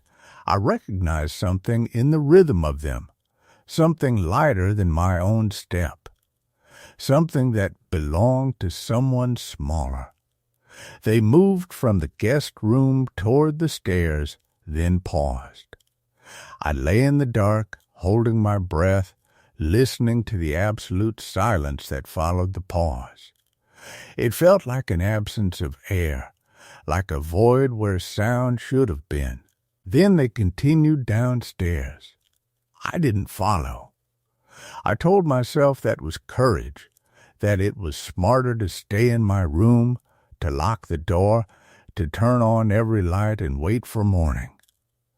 But the truth was simpler. I was afraid, not of what I might see, but of what I might understand if I confirmed that I'd heard them correctly. Because footsteps meant intention. Footsteps meant someone or something moving through the house with purpose, moving through the house as if it belonged to them. I sat on the edge of my bed until dawn, and I didn't turn on the lights. I sat in the dark and listened to the house settle around me, and I began to understand that the townhouse wasn't haunted. It was occupied. It had been occupied all along. I just hadn't known it yet. Thursday, I called the realtor. I told her there was something wrong with the house. Not wrong. That was too vague. I told her I'd found evidence of another presence. I could hear her shifting on the other end of the line, could almost see her reorganizing her thoughts, the way a professional does when a client says something they didn't expect. Another presence, she repeated. I've heard footsteps. I found things moved. I've heard water running in an empty house at 3 a.m. There was a long silence. Then she said, very carefully, the previous owners left about 8 months ago. Before that, the house was vacant for nearly a year. I personally locked it up when it went on the market. Then who's in here? I asked. She didn't answer that. She asked me to describe what I'd heard, what I'd found. I told her about the glasses that seemed like the most concrete thing. The thing that couldn't be explained away as pipes or settling or the tricks your mind plays in the dark. I'll have someone come out, she said, just to check the locks. There might have been a break-in. But we both knew that wasn't what this was. Breaking into a house to reorganize kitchen glassware by height isn't theft. It isn't vandalism. It's something stranger. It's the behavior of someone who isn't trying to hide. Someone who wants you to know they've been there. The inspector came Friday morning at 10. His name was Marcus. He walked through the house with a clipboard, checking the locks, looking for signs of forced entry. He found nothing. Every lock was intact. The windows were sealed. The alarm system, which I'd had activated automatically when I moved in, showed no breaches. When was the last time you set the alarm before bed? He asked. Every night, I said. I'm certain of it. He wrote something down. And it hasn't gone off? No, then no one's coming in from outside, he said. It was meant to be reassuring. It wasn't. He asked to see the kitchen cabinet. I showed him the glasses. They were still arranged the same way. I'd been afraid to touch them. He examined them without moving anything, his face neutral. When he turned back to me, he said, These are arranged carefully. Yes. Did you do this? No. He looked at me for a long moment. Then he said, I think you should have someone check the house for structural issues. Sometimes settling can move things. And sometimes people do things they don't remember doing. Sleep-related behavior. I wasn't sleepwalking. I knew the difference between my own actions and the actions of something else. But I said nothing. He left, and I was alone in the house again with my glasses arranged by height, and the absolute certainty that I was not alone. That night, I didn't sleep. I sat in my bedroom with every light on and my phone in my hand, and I waited to hear something. Anything. A sound that would confirm I wasn't losing my mind. The house was silent. Completely, utterly silent, in a way that felt almost aggressive. It was the silence of something that knew I was listening.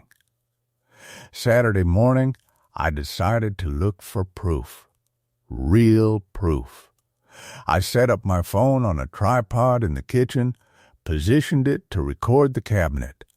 I set another one in the hallway. Another in the guest room. I hadn't opened that door in nearly a week, and part of me didn't want to, but I forced myself. The room was exactly as it had been. Dust on the surfaces. The window closed and locked. Nothing disturbed. Nothing that suggested occupation. Nothing visible. I watched the footage that night, fast-forwarding through hours of static, hours of the kitchen sitting empty, the hallway standing dark and still, hours with nothing. And then, at 2:47 a.m., the guest room camera caught something. Not a figure, not a shape, not anything you could point to and say there, but there was a disturbance in the dust on the dresser. A visible current of air, like something moving through the room, something with enough substance to disrupt particles, but not enough to have a visible form. It lasted maybe 2 seconds. Then the dust settled. The room was still again. I watched it over and over, 15 times. 20 each time, the same 2 seconds of wrongness. Each time my certainty crystallized a little more. Something was in the house with me. Sunday arrived gray and cold. I barely noticed. I was past the point of looking for explanations. I was looking for understanding. I began to research the house itself. I found property records, deed transfers going back 70 years, previous owners named in old city directories. I found a reference to a woman named Morgan who'd owned the place in 1961. Then it changed hands in 1962. The transition seemed abrupt in the records, a simple transfer with no other notation. I kept searching. Old newspaper archives, city records.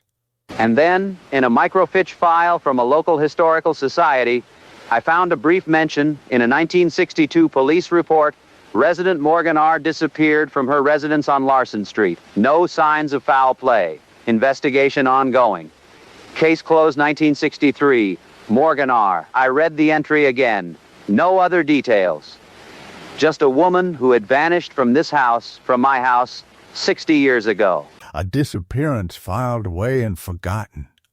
A case that was closed, presumably unsolved. I stood in the library with that information scrolling across the microfiche reader, and I thought about the footsteps I'd heard. The small footsteps.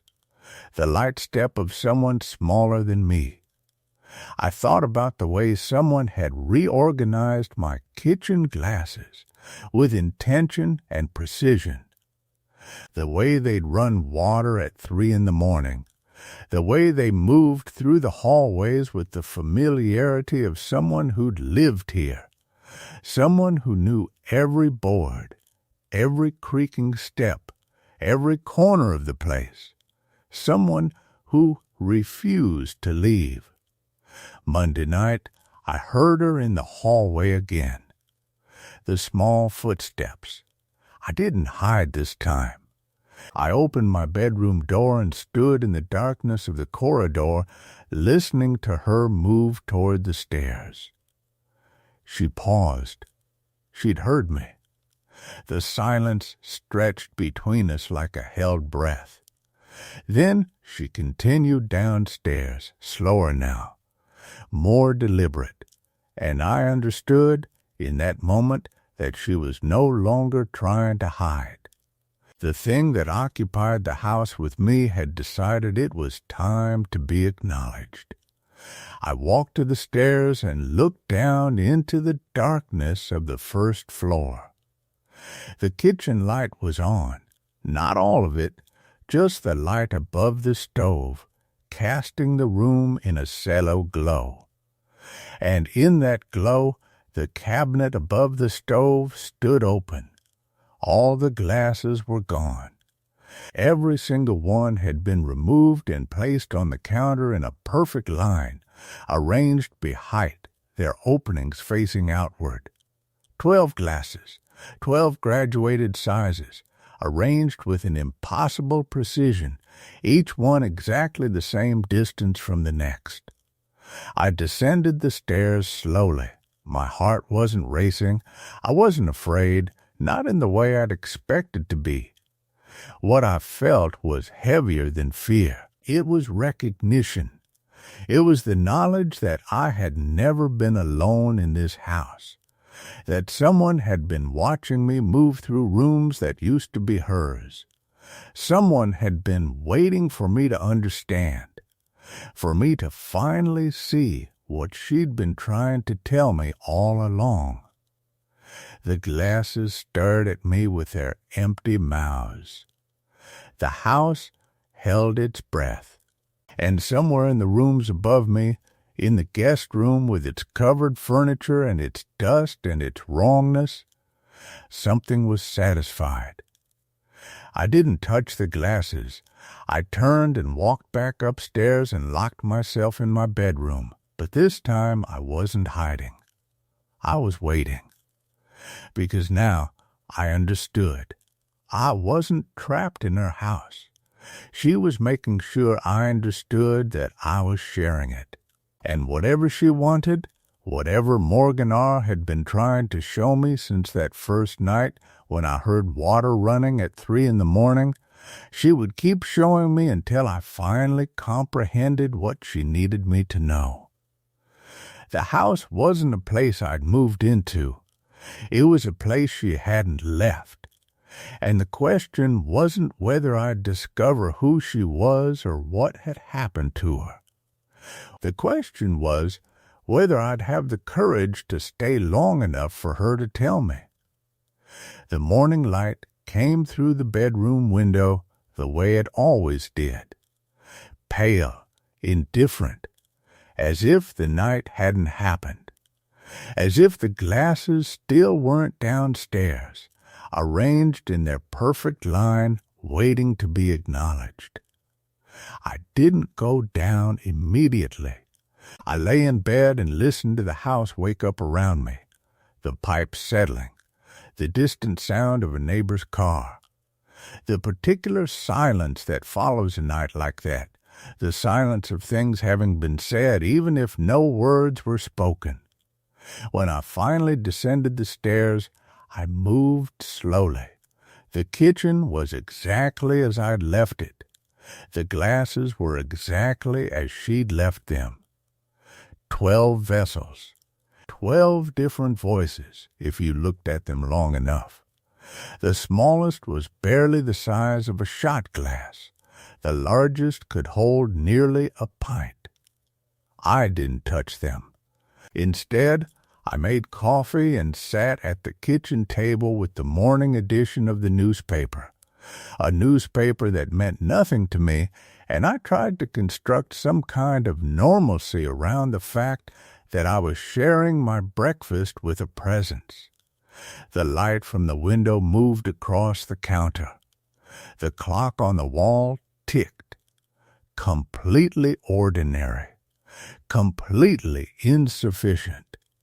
By late morning, I'd worked up the nerve to look at the archives again.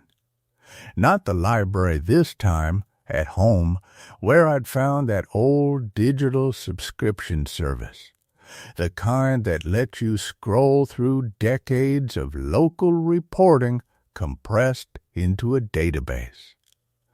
I told myself I was just continuing what I'd started. I told myself It was research.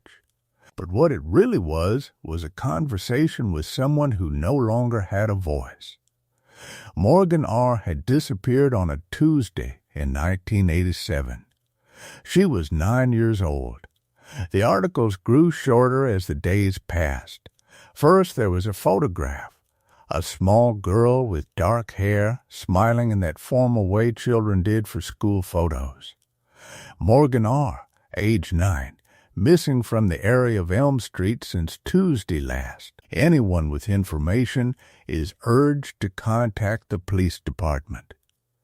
Then there were longer pieces. Police searched the wooded area behind the residential district. Dogs are brought in. A television crew films interviews with neighbors who say they didn't see anything unusual. Didn't hear anything unusual. The girl had simply been there, and then she wasn't. By the following month, the articles had condensed to brief notices. Police continue investigation into disappearance. No leads reported. By the following month, nothing. She had simply vanished from the newspaper the way she'd vanished from the street. A story that stopped having an ending because no one could find one. The last mention of her name came in 1992, a small item in the back pages noting that the case was being officially closed. Resources were needed elsewhere.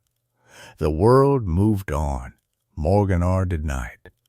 I closed the browser and sat with that knowledge that she'd been 9.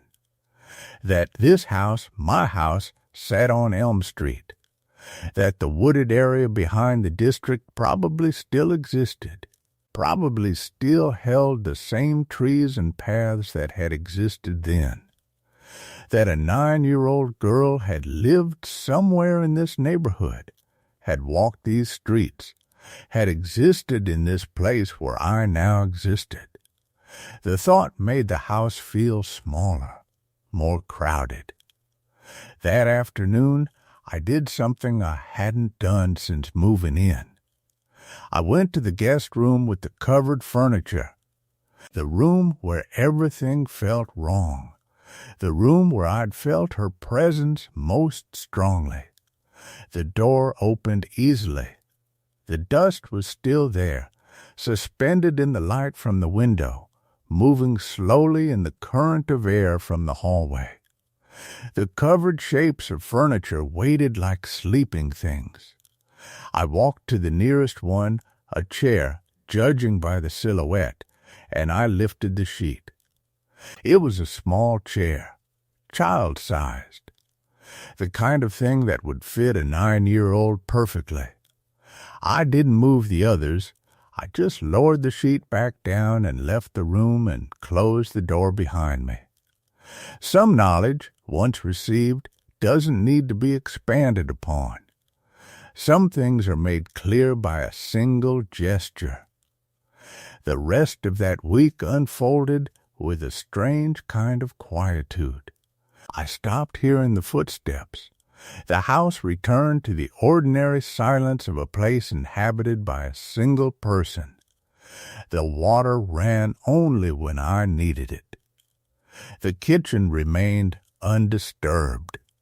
It was as if she'd finished what she needed to communicate and had withdrawn into the walls, waiting to see what I would do with what she'd shown me. The glasses remained on the counter. I wasn't sure what the appropriate response was. Putting them away felt like refusing to acknowledge her.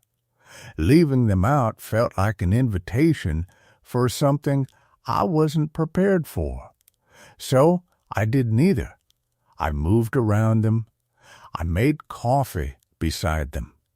I went about my days with those 12 arranged vessels as a kind of permanent boundary between the world I was living in and the one that had been lived here before me.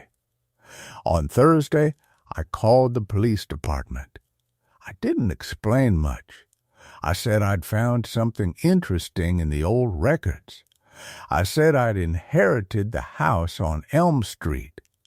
I said I was wondering if anyone had ever conducted a thorough search of the property itself. The officer I spoke with listened politely and took down my name and number and thanked me for my interest in the historical record. He did not suggest they would do anything about it. On Friday night, I heard the footsteps again. Not from the hallway this time, not from the stairs, but from the attic. Small, deliberate steps. Back a #additional middle section of the house held its breath in those hours between dusk and full dark. I'd learned to recognize the difference, how the shadows moved differently depending on the time of day, how the wood settled into particular groans at particular moments. There was a rhythm to it, something almost biological, as though the structure itself was alive in ways I couldn't articulate without sounding foolish. I stood in the hallway outside my bedroom, which had become my custom. The floorboards here were original to the house, laid down in 1887 according to the deed I'd found in a locked desk drawer. They were pine, dark with age, and polished to a dull sheen by decades of footsteps that weren't mine. The wood grain ran in long, hypnotic lines toward the staircase, and if I stared at them long enough, the pattern seemed to shift, seemed to suggest movement in directions that contradicted themselves. The air in this hallway carried a particular weight. It wasn't the same as the air in the master bedroom, or the living room below, or the kitchen with its lingering ghosts of meals cooked by people I'd never met. This hallway air was dense with something, a quality I associated with waiting. Not anxious waiting, patient waiting. The kind of waiting that suggests the waiter has nowhere else to be, and no deadline pressing against them.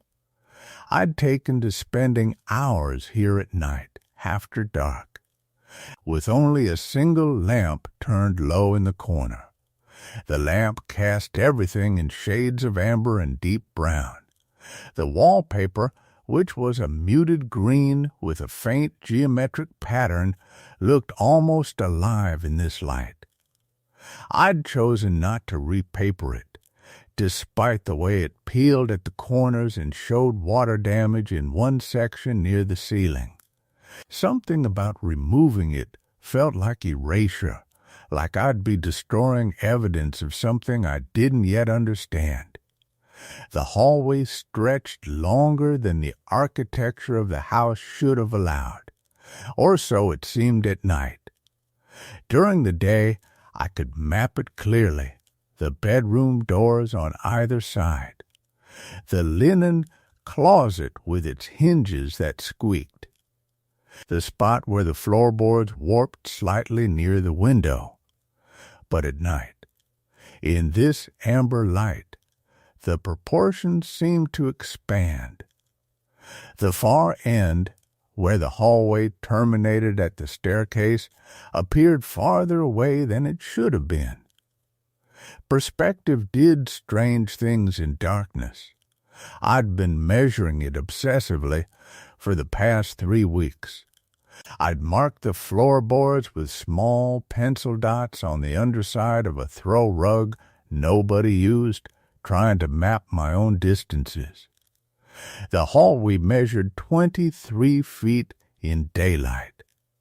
At night, when I measured the same distance using my footstep count, I got anywhere from 23 to 30 feet, depending on my starting point and my state of mind.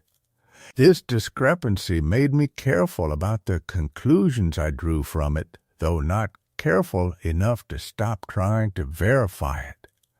What consumed more of my attention was the quality of the silences. There were different kinds of silence in the house. The silence of the living room was almost companionable, the way silence feels in a room with furniture, with object permanence, with a television that could be turned on and books that could be read.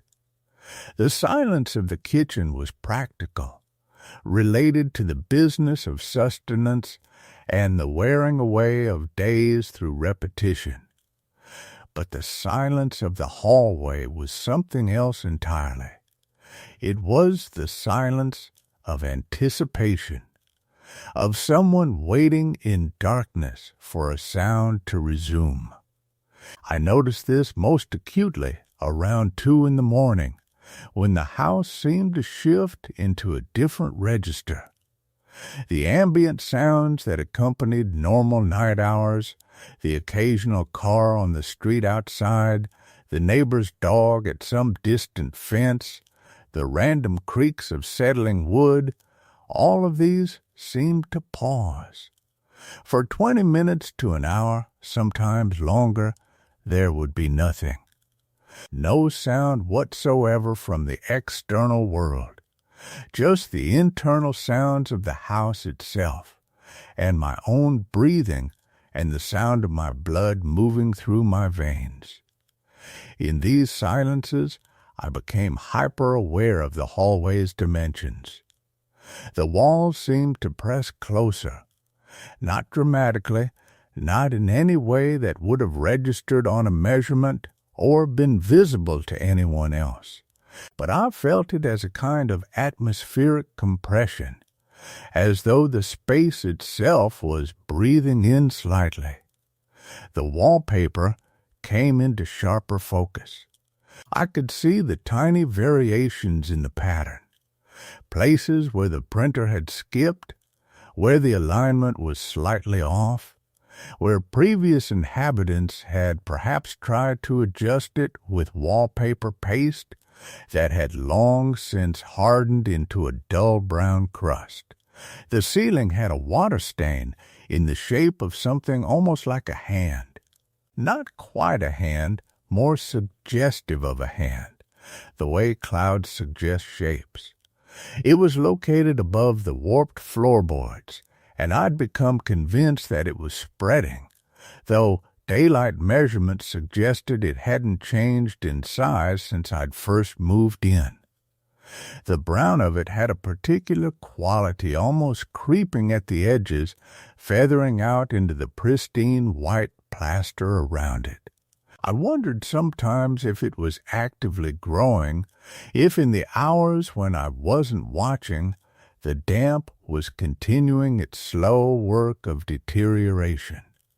I'd opened the attic access once. It was located in the ceiling at the far end of the hallway, a square of wood that had been painted over so many times that the edges were smooth and rounded. I'd brought a stepladder from the basement and pushed the access open, and a smell had descended that I couldn't categorize. It wasn't mold, though there was certainly mold in the attic. I could see it from the ladder's height, dark patches on the underside of the roof. The smell was older than mold, more fundamental.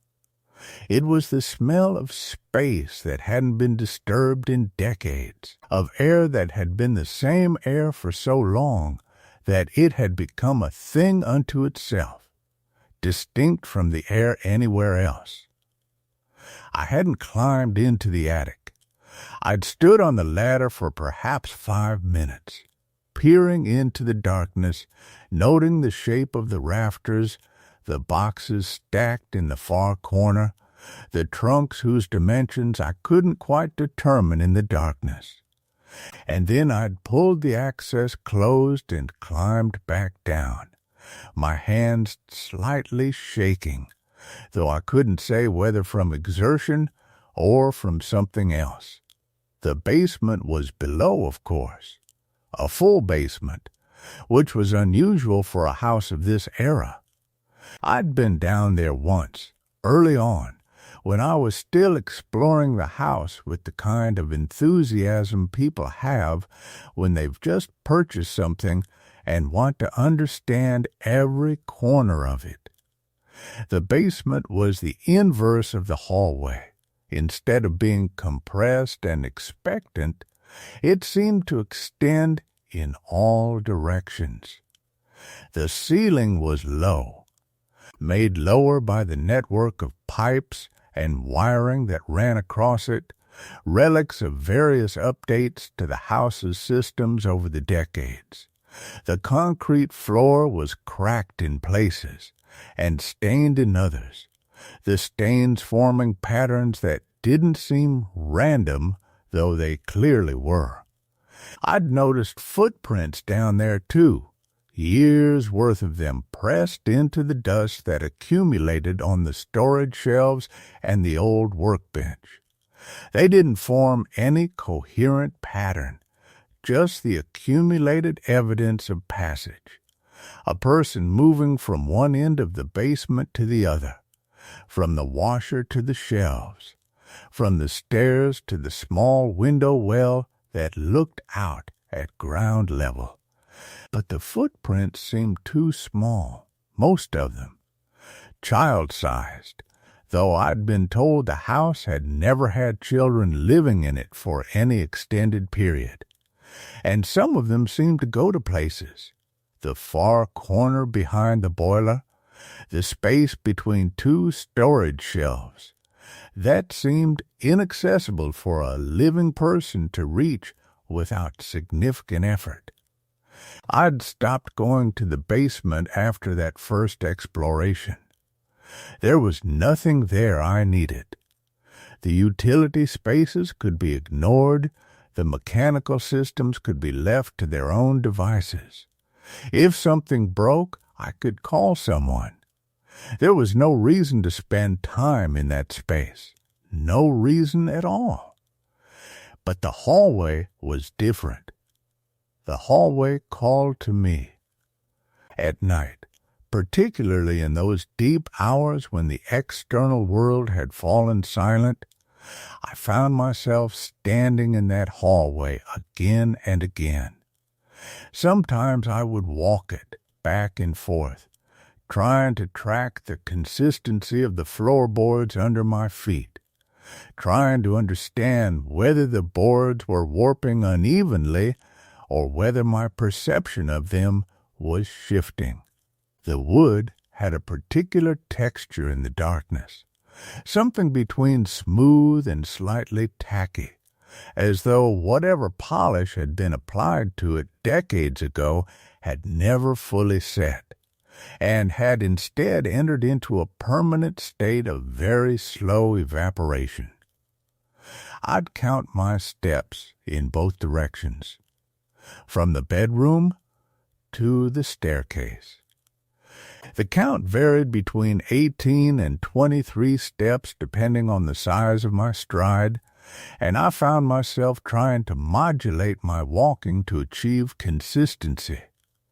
It was like a meditation, or like a compulsion. I couldn't quite determine which. The simple act of moving through the space repeatedly seemed to settle something in my chest, though it also seemed to agitate something else.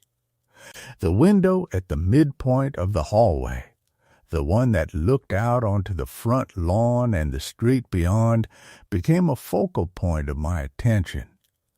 The glass was old, warped slightly, and it held the reflections of the lamp in the hallway behind me in a doubled, ghostly way. During the day, it functioned as a normal window, showing the street, the neighbor's hedge, the utility wires crossing against the sky. At night it transformed into something else, a mirror that showed me the hallway, but not quite the hallway as I remembered it. In the reflection, the hallway seemed deeper.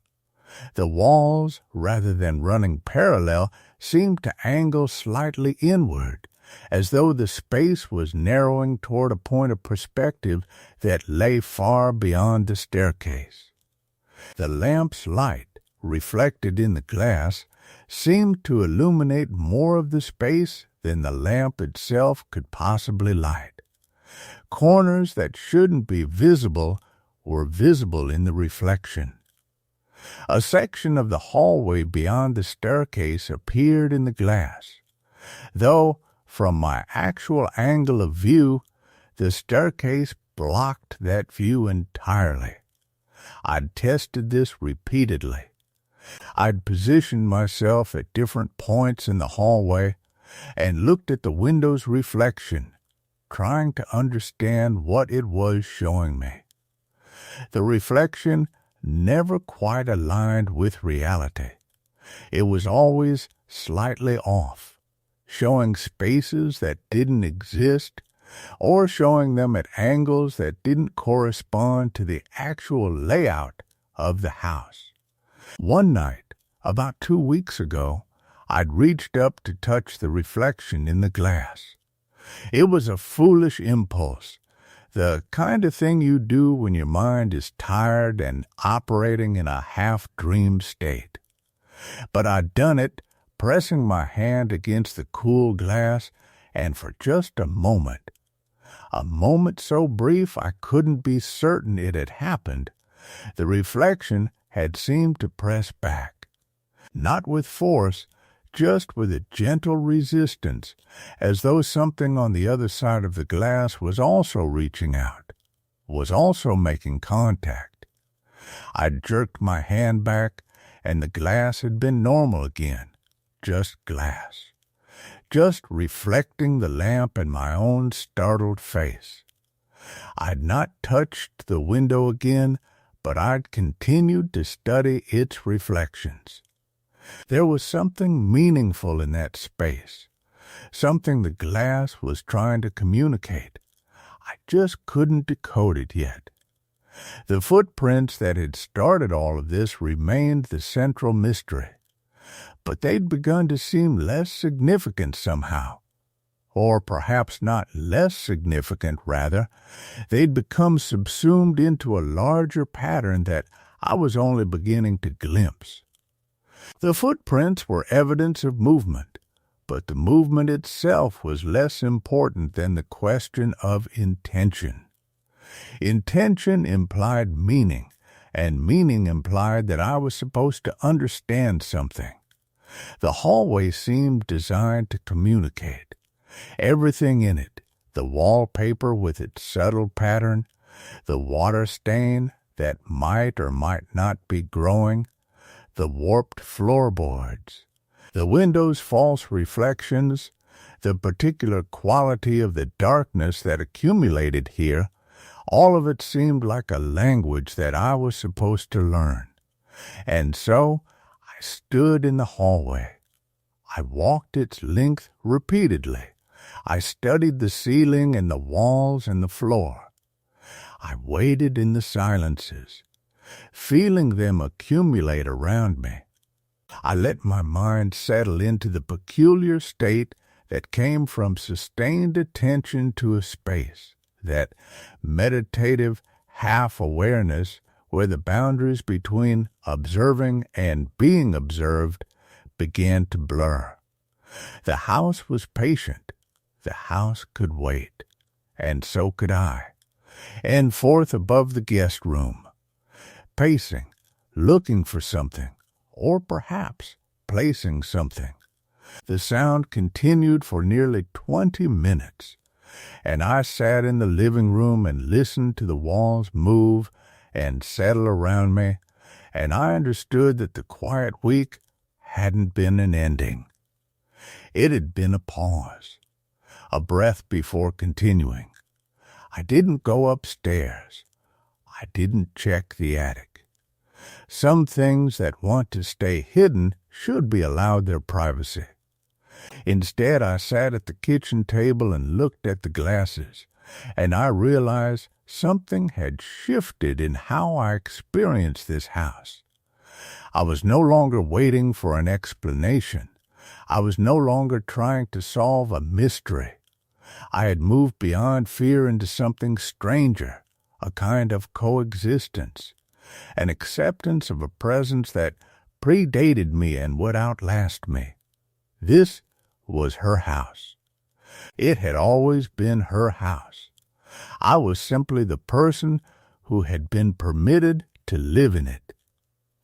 The footsteps above me continued until nearly midnight. When they finally stopped, the silence that followed felt almost like exhaustion, like she'd expended the effort required to be heard and now needed to rest. I went upstairs and prepared for bed.